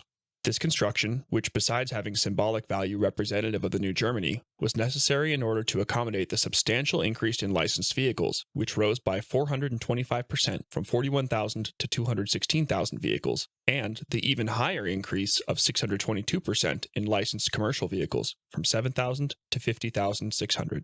Between 1932 and 1938, iron ore production increased by 45.4%, from 843,000 to 1,226,000 tons. German ores contained only 25% iron, as opposed to the superior iron content of the Swedish ores, which they could not afford. This difficulty was overcome with the Krupp-Brenn process, which produced high-quality steel. Between 1932 and June 1939, the index of coal production rose by 85.5%, from 69 to 128, while the energy index rose during the same period by 76%, from 75 to 132. As a result of all this heightened and ever-increasing economic activity, unemployment, which stood at 30.1% in 1933, had been reduced to almost zero by July 1939, and retired workers had to be enticed back to the labor market in order to make up for the shortage of skilled workers. In contrast, the unemployment rate in the United States, which had stood at 25.1% in 1933, had, according to the National Industrial Conference Board, declined only marginally to 19.8% by January 1940, a situation which may be attributed to the irrational but nonetheless deliberate policies of the Rothschild-controlled Federal Reserve Bank and the parasitic private banking sector. National income in Germany rose by 43.8% from 45.2 billion Reichsmarks to 65 billion Reichsmarks between 1932 to 1937, while between 1932 and June 1939, the index of producer goods increased by 219.6%, from 46 to 147. Yet, the cost of living advanced by only 4%, or less than 1% per annum, a rate which would be achieved throughout the 12 years of state banking under National Socialism. The German monetary policy was non-inflationary because government expenditures, which increased the level of consumer demand, could in turn elicit a correspondingly increased quantity of disposable consumer goods. By 1939, Germany had become the most powerful country in the history of Europe. Its gross domestic product at an annual average growth rate of 11% per annum had doubled in the short space of 6 years of quasi-state banking. The Germans were now the happiest and most prosperous people in the world, fully employed and enjoying one of the highest standards of living. This success was achieved by the hard work of the German people and with the support of an honest money system not based on usury or the gold standard. One of the myths propagated by establishment historians is that Germany's economic renaissance was based on armaments production. The following table reveals modest levels of defense expenditure, which only picked up in 1938 to 1939 when Germany started to feel threatened by her neighbors. Even expenditure of 22% of national income on defense just before World War II started may be deemed as not being too excessive when one bears in mind that Germany's borders possess few natural boundaries, and at that time she was surrounded by hostile neighbors, Czechoslovakia, France, and Poland. Germany also had to replenish the armaments which she had been forbidden to possess in terms of the Treaty of Versailles. The English historian A.J.P. Taylor writes that the state of German armament in 1939 gives the decisive proof that Hitler was not contemplating general war, and probably not intending war at all. Post-World War II developments. In May 1945, the Deutsche Reichsbank ceased operations, although its affairs were only wrapped up in 1961, and was succeeded in the western half of the country by the Bank Deutscher Länder, Bank of German States, on the 1st of March 1948. This bank introduced the Deutsche Mark on the 21st of June, 1948, and later became known as the Deutsche Bundesbank, which was established on the 26th of July, 1957. Although legally independent and modeled on the U.S. Federal Reserve Bank, the Bundestag, or Federal Parliament, exerted considerable control and influence over its policies, and it was not as fully independent during that time as most central banks are today. During 2001, as a result of its membership of the European Central Bank, the Deutsche Bundesbank ceded most of its authority to that organization. Its remaining responsibilities, which are shared with the ECB, are the issuing of banknotes, managing the clearinghouse, bank supervision, and management of currency reserves. The principal objective of the ECB, as laid down in Article 127(1) of the Treaty of the Functioning of the European Union, is to maintain price stability. This obsession is largely responsible for the record levels of unemployment and low levels of growth in GDP currently being experienced and the ongoing collapse in the birth rate. The ECB was established on the 1st of January 1998 and formally became operational on the 1st of January 1999 with the introduction of the euro. This Rothschild-controlled bank is ironically situated at Kaiserstrasse 29, Frankfurt am Main, not too far from the Judengasse, Jews Lane, where Mayor Amschel Rothschild and his brother Kalman set up a shop peddling coins and medals in the 1780s. For those 18 countries which have foolishly adopted the euro and joined the ECB, their subjugation and enslavement are a fait accompli. Fascist Italy. On the 28th of October, 1922, Benito Mussolini and his National Fascist Party came to power. Fascism should be more appropriately described as corporatism, as it symbolized a merger of state and corporate power. In 1936, the Chamber of Deputies was replaced by a National Council of Corporations with 823 representatives from industry, labor, and the states, who guided industry and settled labor disputes. In the 1920s, by means of deficit spending, a program of public works was instituted, which was unrivaled in modern Europe at that time. Bridges, canals, autostrada of 2,485 miles, 4,000 kilometers, hospitals, schools, railway stations, and orphanages were built. Forests were planted and universities were endowed. The Pontine marshes were drained, and 310 square miles, 802 square kilometers, were reclaimed. As part of the program of national self-sufficiency, or autarky, agriculture was subsidized and regulated. The State Bank of Italy. In 1926, Mussolini first intervened in the banking sector by granting the Banca d'Italia jurisdiction over the issue of banknotes and the management of minimum requirements for bank reserves, including gold. This formed part of his policy of using Italian fascism, primarily to create an autarkic state not subject to the vagaries of world trade and finance. In 1927, Italy received a loan from J.P. Morgan of $100 million to meet a special emergency. Thereafter, Mussolini refused to negotiate or accept any more foreign loans, as he was determined to keep Italy free from financial subservience to foreign banking interests.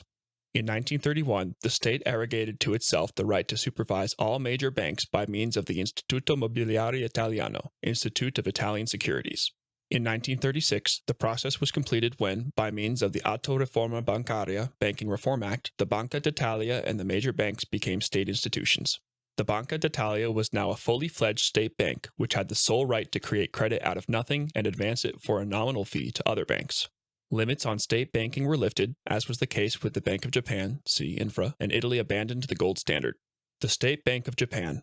The Bank of Japan, or Nippon Ginko, was founded on the 10th of October, 1882. Although the Japanese imperial household was the largest shareholder, it functioned as a typical central bank, i.e., for the benefit of private banks to the detriment of public interest. In 1929, C.H. Douglas, whose system of social credit had been previously discussed, went on a lecture tour of Japan. His proposals for allowing government to create the nation's money and credit free of interest were enthusiastically received by the leaders of both the Japanese government and industry. All of Douglas's books and pamphlets were translated into Japanese, and more copies were sold in that country than in the rest of the world. The reorganization of the Bank of Japan into a state bank administered exclusively for the accomplishment of national interests was commenced in 1932. The reform of the bank was completed in 1942, when the Bank of Japan law was remodeled on Germany's Reichsbank Act of January 1939. The bank operated in the following manner. It declared that the bank was a special corporation of a strongly national nature. The bank was to assume the task of controlling currency and finance and supporting and promoting the credit system in conformity with policies of the state to ensure the full use of the nation's potential. Further, it was to be managed with the accomplishment of national aims as its sole guiding principle, Article 2. As for the functions of the bank, the law abolished the old principle of priority for commercial finance, empowering it to supervise facilities for industrial finance. The law also authorized the bank to make unlimited advances to the government without security, and to subscribe for and to absorb government bonds. In respect of note issues, the law made permanent the system of the maximum issues limit. Thus, the bank could make unlimited issues to meet the requirements of munitions industries and of the government. On the other hand, government supervision of the bank was markedly strengthened. The government could nominate, superintend, and give orders to the president and the directors. There was also a clause giving the government more comprehensive powers to give so-called functional orders to the bank, to direct it to perform any function it deems necessary for the attainment of the bank's purpose. Moreover, the law made a wide range of the bank's business subject to government approval, including such matters as the alteration of bank rate, note issues, and accounts. Japan had been experiencing the same traumatic difficulties caused by the artificially created Great Depression. However, the conversion from a central to a state banking methodology produced results which were both swift and sustained. The above table illustrates the progressive improvement which took place in the Japanese economy once the shackles of usury had been removed. During the 1931 to 1941 period, manufacturing output and industrial production increased by 140% and 136% respectively, while national income and the gross national product were up by 241% and 259% respectively. These remarkable increases exceeded by a wide margin the economic growth of the rest of the industrialized world. In the labor market, unemployment declined from 5.5% in 1930 to 3% in 1938. Industrial disputes decreased, with the number of stoppages down from 998 in 1931 to 159 in 1941. By the late 1930s, Japan had become the leading economic power in East Asia, and her exports were steadily replacing those of America and England. In August 1940, Japan announced the formation of the Greater East Asian Co-Prosperity Sphere.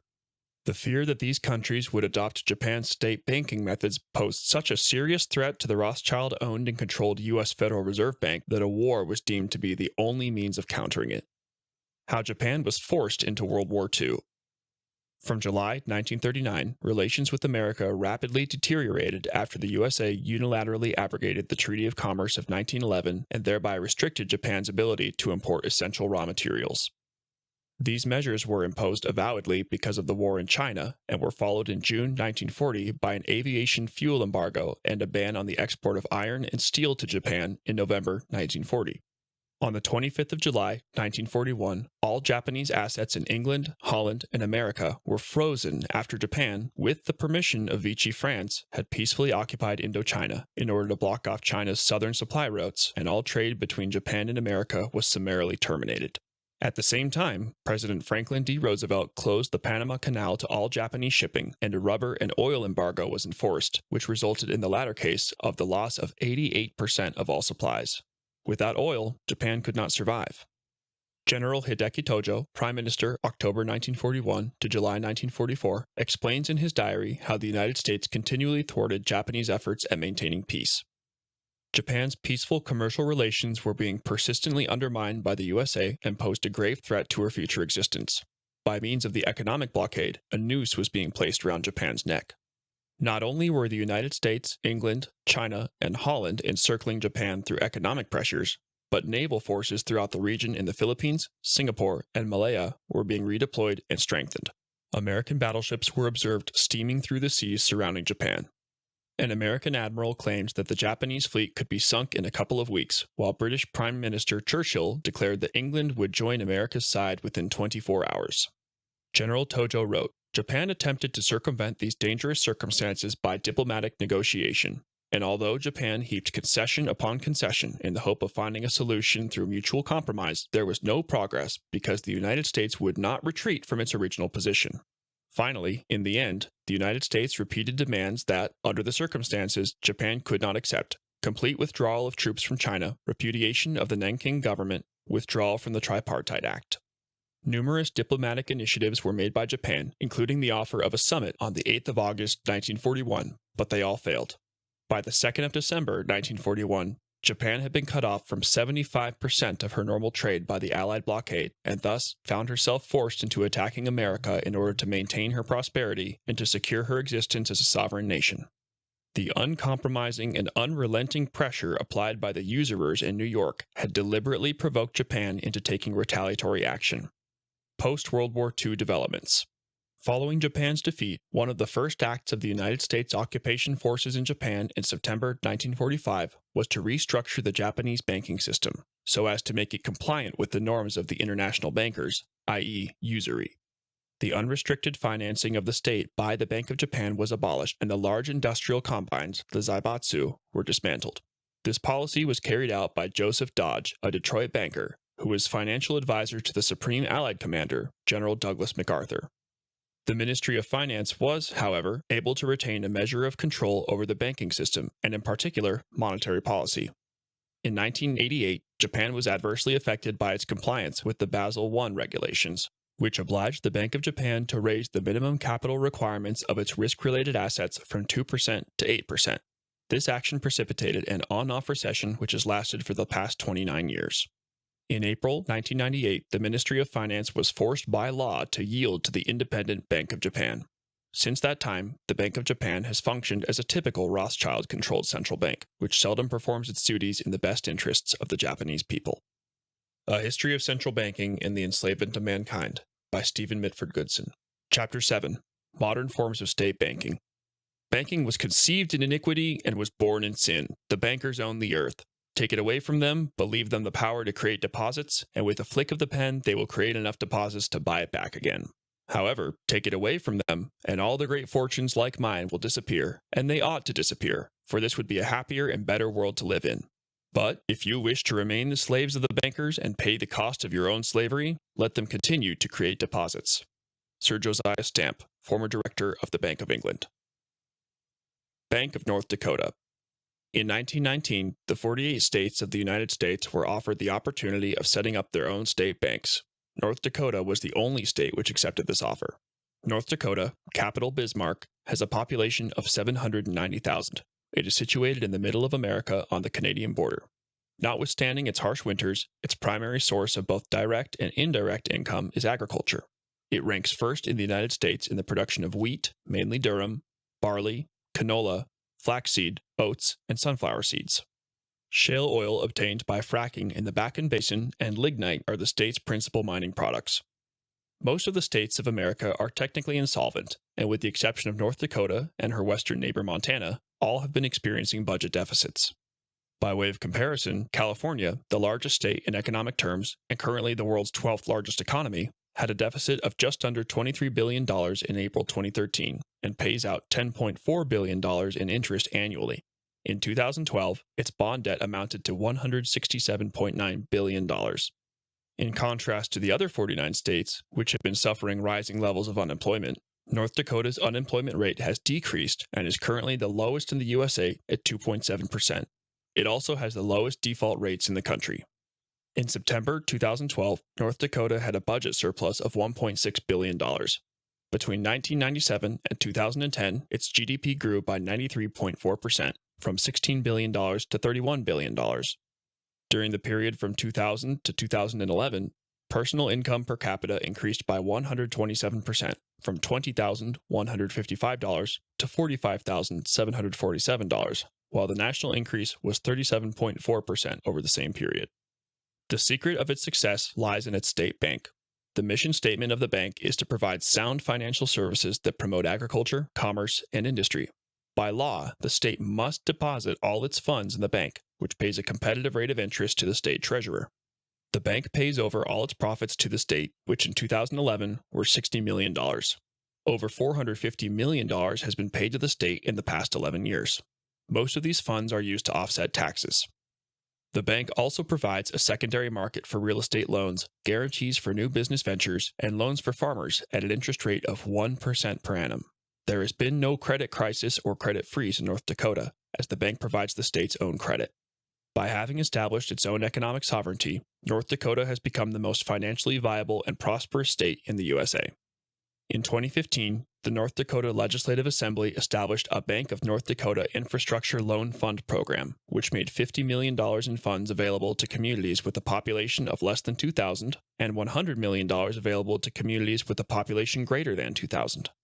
These loans have a 2% fixed interest rate of return and a term of up to 30 years. The proceeds can be used for the new construction of water and treatment plants, sewer and water lines, transportation infrastructure, and other similar needs to support new growth in a community.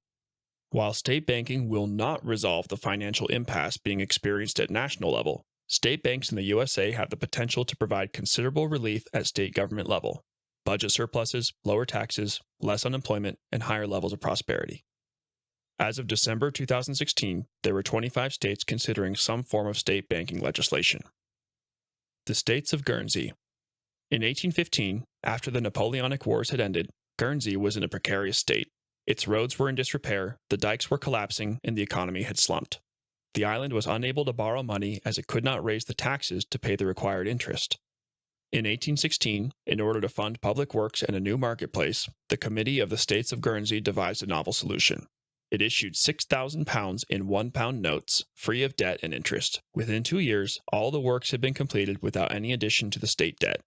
A further £5,000, some of them in denominations of £5 notes, were authorized in 1824 to rebuild the Elizabeth College, founded by Queen Elizabeth I in 1563, and parochial schools. By 1837, £55,000 were in circulation. The island experienced increased trade and tourism and levels of prosperity not previously seen. In 1914, the state's notes issued had increased to £142,000. In 1937, the figure was £175,000. The cost of printing these notes was £450, compared to an annual interest charge of £11,383 per annum, 6.5%. By 1958, there were £542,765 in existence. Currently, there are £43.8 million in circulation. Today, Guernsey has a population of 65,400, which enjoys one of the highest standards of living in the world. There is a flat income tax rate of 20% on worldwide income capped at £220,000 per annum. There is no company tax except for a 10% tax on certain banking activities, no capital gains tax, no inheritance tax or estate duty, no purchase or sales tax, no value-added tax, VAT, and no capital transfer tax. Guernsey has neither a national debt nor any external debt. Central Bank of Libya. From 1551 to 1911, Libya was ruled by the Ottoman Empire, by Italy from 1911 to 1943, and from 1943 to 1951 was under the military suzerainty of Britain and France. The Central Bank of Libya was founded in 1956 and was run as a typical central bank until the bloodless coup d'etat of the 1st of September 1969. Oil of an exceptionally high quality was discovered in 1959. However, King Idris al-Mahdi as-Sanusi failed to capitalize on this bonanza or use it for the benefit of his people, and the bulk of the oil profits were siphoned into the coffers of the oil companies. On assuming power in 1969, Muammar Mohammed al-Gaddafi took control of most of the economic activities in the country, including the central bank, which for all practical purposes was run as a state bank. It operated as a banker of the local bankers, and foreign bankers were not permitted to operate. Financing of government infrastructure did not attract riba, interest, and Libya had no national debt and no foreign debt. Its foreign exchange reserves exceeded $54 billion, which may be compared to reserves of developed countries such as the United Kingdom and Canada, which in 2010 were $50 billion and $40 billion respectively. GDP growth during the period 2000 to 2010 was 4.32% per annum, and the official figure for inflation was minus 0.27%. Colonel Gaddafi was described by the mainstream media as being a terrible dictator and a blood-sucking monster, but the reality was that with the exception of the city of Benghazi and its environs, he had the support of 90% of the population.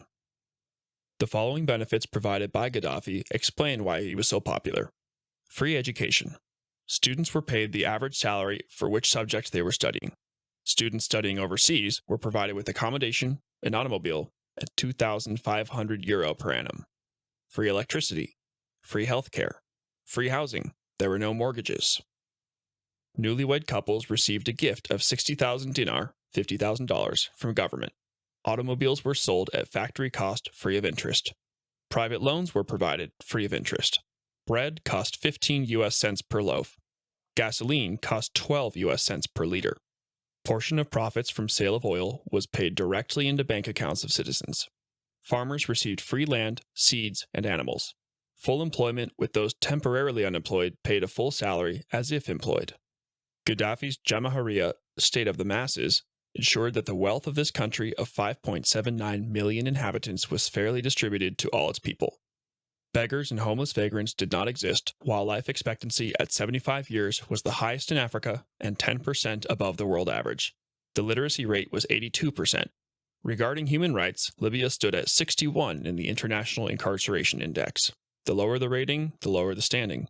The number 1 spot is currently occupied by the United States. Another major achievement which Gaddafi initiated was the conversion of the Nubian sandstone fossil aquifer system into the Great Man-Made River, which supplies 6.5 million cubic meters of fresh water daily to the cities of Tripoli, Sirte, and Benghazi. The extracted water is 10 times cheaper than desalinated water. The total cost of the project, estimated at $25 billion, was financed without a single foreign loan. Although the central banks of Belarus, Burma, Cuba, Iran, North Korea, North Sudan, and Syria do not fall under the direct control of the Rothschild banking syndicate, Libya had the only central bank run on genuine state banking lines, which exhibited the classic symptoms of full employment, zero inflation, and a modern-day workers' paradise. The question arises as to why NATO intervened on the pretext of fabricated human rights abuses, the so-called responsibility to protect. Since 1971, when the United States abandoned the gold exchange standard for the petrodollar with the connivance of Saudi Arabia, any attempt to displace the United States dollar as the premier reserve currency has been blocked and opposed with violence. In November 2000, Saddam Hussein of Iraq decreed that all oil payments would in future be made in euros, as he did not wish to deal in the currency of the enemy.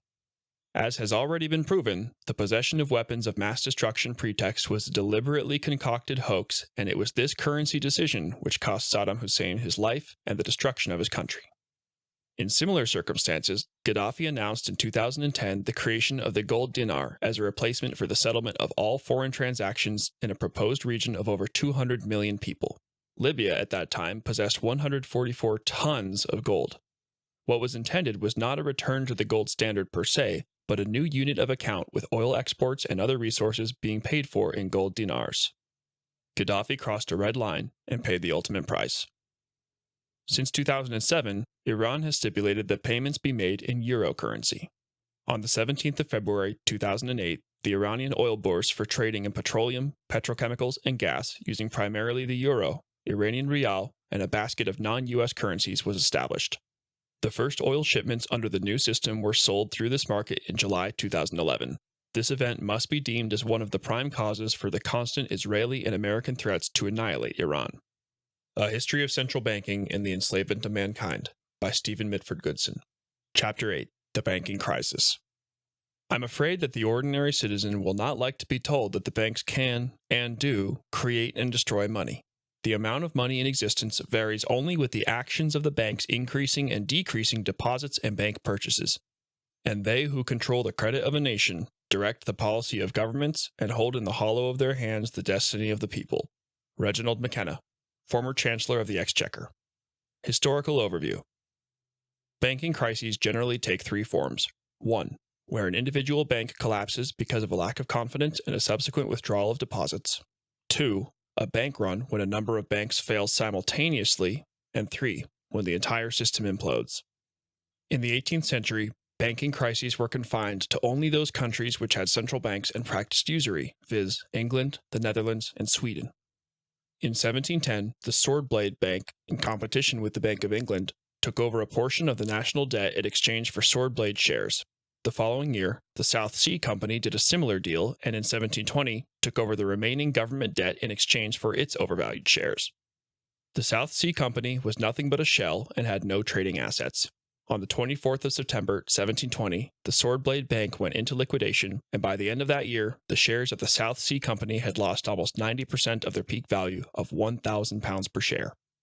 In 1763, after the end of the 7 Years' War, 1756 to 1763, vissels, or bills, issued by Dutch banker Leendert Peter de Neufville could not be redeemed and precipitated a run on banks in the Netherlands, Germany, and Sweden.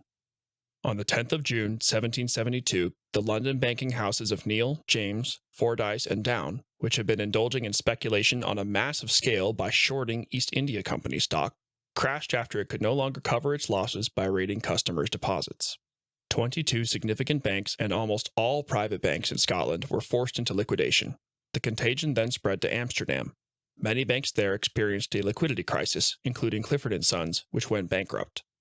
Henceforth, almost all banking crises would be precipitated as a result of the central banking model, which permits private banks to create money as an interest-bearing debt and then destroy it once it has been repaid. Thus, the first two panics in the United States in 1792 and 1796 to 1797 were induced by the First Bank of the United States when it purposefully withheld credit in order to cause a slump. A similar financial disaster and subsequent depression were planned and executed by the Rothschild-owned Second Bank of the United States in 1819, while England was also afflicted by artificially created panics in 1825 and 1847. In the Panic of 1825, 66 banks were forced to close their doors. There was another banking panic in the United States in 1857 as a result of a fabricated shortage of gold and the failure of the Ohio Life Insurance and Trust Company. As has already been observed in Chapter 4, once the United States was forced onto the gold standard in January 1873, a pattern of more frequent and intensified banking panics evolved. Less than 8 months later, in September of that year, the United States was premeditatedly plunged into a recession which lasted for 4 years. The ensuing panics of 1884, 1890, 1890 to 91, 1893 to 94, 1897, 1903, and 1907 were all deliberately orchestrated so as to drive the American people into a state of confusion and despair. After 40 years of planned chaos, of boom and bust, as well as a targeted media campaign of disinformation, the population meekly capitulated and the banking conspirators' dream of a United States central bank was realized on the 23rd of December, 1913. After the Great Depression, which had been contrived by the U.S. Federal Reserve Bank, a relative period of stability supervened until the 1990s, when an ever-increasing number of countries suffered economic crises and financial difficulties. Finland, Sweden, Venezuela, Indonesia, South Korea, Thailand, Russia, Argentina, Ecuador, and Uruguay. The banking crisis, 2007 and onward. The seeds of the current banking crisis were sown when the Glass-Steagall Act of 1933, which prohibited bank holding companies from owning financial institutions and separated banks from investment houses, was abrogated on the 12th of November, 1999. At the time of the promulgation of the original act, Senator Carter Glass, a former U.S. Secretary of the Treasury and one of its authors, remarked that, "With a gun, a man can rob a bank. With a bank, a man can rob the world." It was deemed towards the end of President Clinton's administration that everyone had the right to own a home, and for this purpose, the Department of Housing and Development initiated a program called National Homeownership Strategy Partners in the American Dream. In order to attract as many new homeowners as possible, credit standards and regulations were relaxed, and government allowed borrowers a tax credit of $8,000. Low teaser interest rates were offered for the first 2 years, but with substantially higher rates being payable thereafter.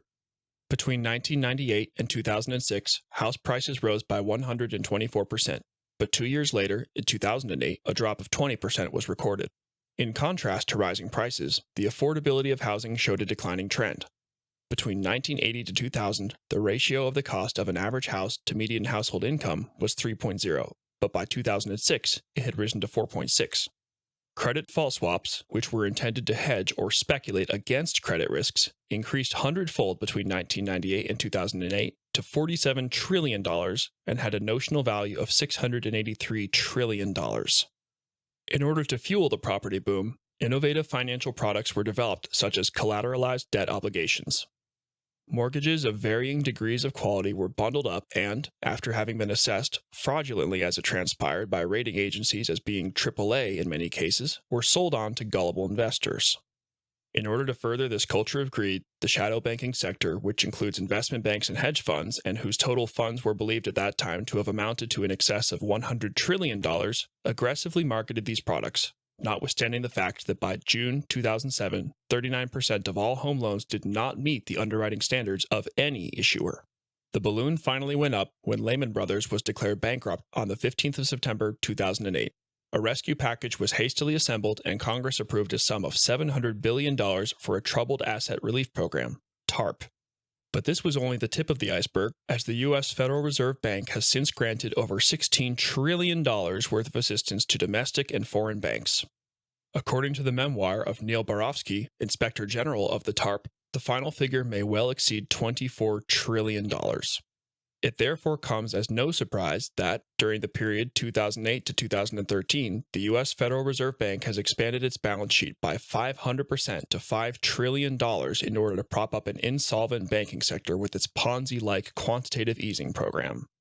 While in similar vein, between 2007 and 2012, the balance sheets of the 6 largest Western banks have been inflated by 36.4%, from $10.7 trillion to $14.6 trillion. Causatum. In the aftermath of this financial crisis, attempts have been made to remedy what is in essence an insoluble problem. The Dodd-Frank Wall Street Reform and Consumer Protection Act, passed into law on the 21st of July 2010, contains numerous regulations designed to promote accountability, financial stability, and transparency. 200 pages of the act are devoted to mortgage reform and include higher underwriting standards and an obligation on mortgage originators to ensure that borrowers have the ability to repay their loans. The sciolists of the Basel Committee on Banking Supervision have proposed higher levels of capital and liquidity ratios in the hope that these measures will strengthen the banking sector. Regrettably, they will in all probability have the opposite outcome and will only cause the money supply to shrink further and thereby deepen the recession. What is not understood by most bankers and economists is that the only method available for keeping the economy running is to sink further into debt at interest, as debt-based money is the only source of our means of exchange. Hence, the persistent mantra that growth must be maintained at all costs, because if all loans were to be repaid, the money supply would vanish, and we would be reduced to exchanging goods and services with banknotes and barter. In the current situation, a worldwide debt cancellation would therefore not be out of place if the money supply could be replaced by state bank-created, interest-free, and debt-free money. The underlying reason why the developed world, which has in the past produced superior, long-lasting products, has been partially deindustrialized is so that inferior goods have to be continually produced by third-world countries in order to fuel the growth syndrome. It also highlights the absurdity of the insistence that Europe needs economic growth when its indigenous population is shrinking. This policy of deliberately planned obsolescence and forced growth also has very deleterious effects on the environment. As will be observed in the final section, the collapse in female fertility rates in the developed world, which is a direct consequence of usury, will lead to the extinction of civilization. In conclusion, it may be stated that the principal hidden purpose of the banking crisis is to generate a general feeling of desperation and an acclamation for a solution such as a world central bank, a similar situation which prevailed in the United States during the late 19th century when banking panics were being artificially created in preparation for the imposition of the U.S. Federal Reserve Bank. Whether the parasitic bankers will achieve this objective is open to doubt, as the host may well have vanished by then. The Great Depression of the 21st century. One of the primary causes of the ballooning debt bubble has been the suicidal policy of globalization and free trade, which has resulted in the aforementioned partial deindustrialization of the United States, United Kingdom, and Europe. The relocation of industries to third world countries has precipitated a reduction in the manufacturing base of the developed world, structural unemployment of a permanent nature, and a widening trade gap. In an attempt to maintain their falling standards of living, consumers in these affected countries have been forced to take on increasing levels of personal debt. Thus, in the United States during the 1980s, $2.37 of private debt was required to produce $1 of growth in GDP. In the 1990s, the figure rose to $2.99, and in the 2000s, there was a dramatic increase to $5.67 for each incremental dollar of economic growth, a level which will soon become untenable. A further aggravating factor is that the rising cost of extracting energy, also known as the Energy Returns on Energy Invested, EROEI, is rapidly approaching a tipping point. According to a Tulip-Prebon report, in 1990, the theoretical cost of energy would have been 2.43% of GDP, and in 2010, it almost doubled to 4.7% of GDP. It is predicted to rise to 9.6% of GDP by 2020 and to 15% by 2030. This decline in energy returns, which will cause the widespread closure of mines and industries and adversely affect agriculture, predicates a very substantial drop in living standards. Escalating extraction costs of energy are not the only predicament facing mankind. During the past 100 years, water consumption has quadrupled and continues to rise. Currently, 1.6 billion people are facing absolute water scarcity, and, according to a recent U.S. government report in June 2014, global demand for water will exceed supply by 40% by 2030. However, the factor which overrides all these macroeconomic considerations is the collapse in the birth rate of the developed world. At the turn of the 20th century, the white population of the world numbered 590 million, or 36% of its 1.65 billion total. In 2016, although that number had increased absolutely to 1 billion, its relative share of the world's population of 7.5 billion has shrunk to 13.3%. Two fratricidal and pointless world wars over the maintenance of the usury system set this catastrophic decline in motion. The following table of fertility rates reveals the inevitability and the near mathematical certainty that, by 2100, most of the whites and a large portion of the Asian peoples of Northeast Asia will have died out. The first column of the table of fertility rates above lists all countries with a population in excess of 100 million, while the following table lists the populations of the major white and Far East Asian countries. The accepted fertility rate for the replacement of a population is 2.11. Thus, the white, Chinese, and Japanese populations will be severely depleted within 3 generations, and, unless the fertility rate substantially increases, will face eventual extinction. From the above table, it may be noted that a fertility rate of 1.3 would take 80 to 100 years to reverse, which is well nigh impossible, while historically, a fertility rate of 1.9 has never been reversed. Moreover, the sharpness of the decline in the white population is concealed by virtue of the fact that large numbers of non-whites, who have much higher rates of fertility, are included in these fertility rates. The percentage of whites in the following major countries is as follows: Brazil, 48, Germany, 88, United Kingdom, 86, Australia, 85, France, 85, Russia, 81, Canada, 80, United States, 65. Much reliance has been placed on China, which it is hoped will save the world economy from its demise, but the fertility rates of neighboring territories of Hong Kong, population 7 million, of 0.97, and Taiwan, population 23.3 million, of 1.1, are indicative of a declining trend, and are matched by mainland China's fertility rate of 1.05. These declining fertility rates in China are also underpinned by the one-child policy of the Chinese government, which has been in effect since 1979. It is anticipated that China will achieve zero population growth in the near future. Since World War II, ever-increasing numbers of married women in the Western world, deluded by the malevolent propaganda of feminism and gender equality, have been forced to seek employment so that their families can pay the ever-increasing amount of interest necessary in order to make ends meet. Most of this interest is accrued on mortgage loans, i.e., on money which banks have created out of nothing. The direct result of this iniquitous financial system has been the undermining of a normal family life and a dramatic reduction in female fertility. According to Aaron Russo, the Rockefellers were behind this diabolical scheme, which was created to draw women into the income tax net, place their children in school at an early age where they could be indoctrinated, destabilize society, and set up the New World Order.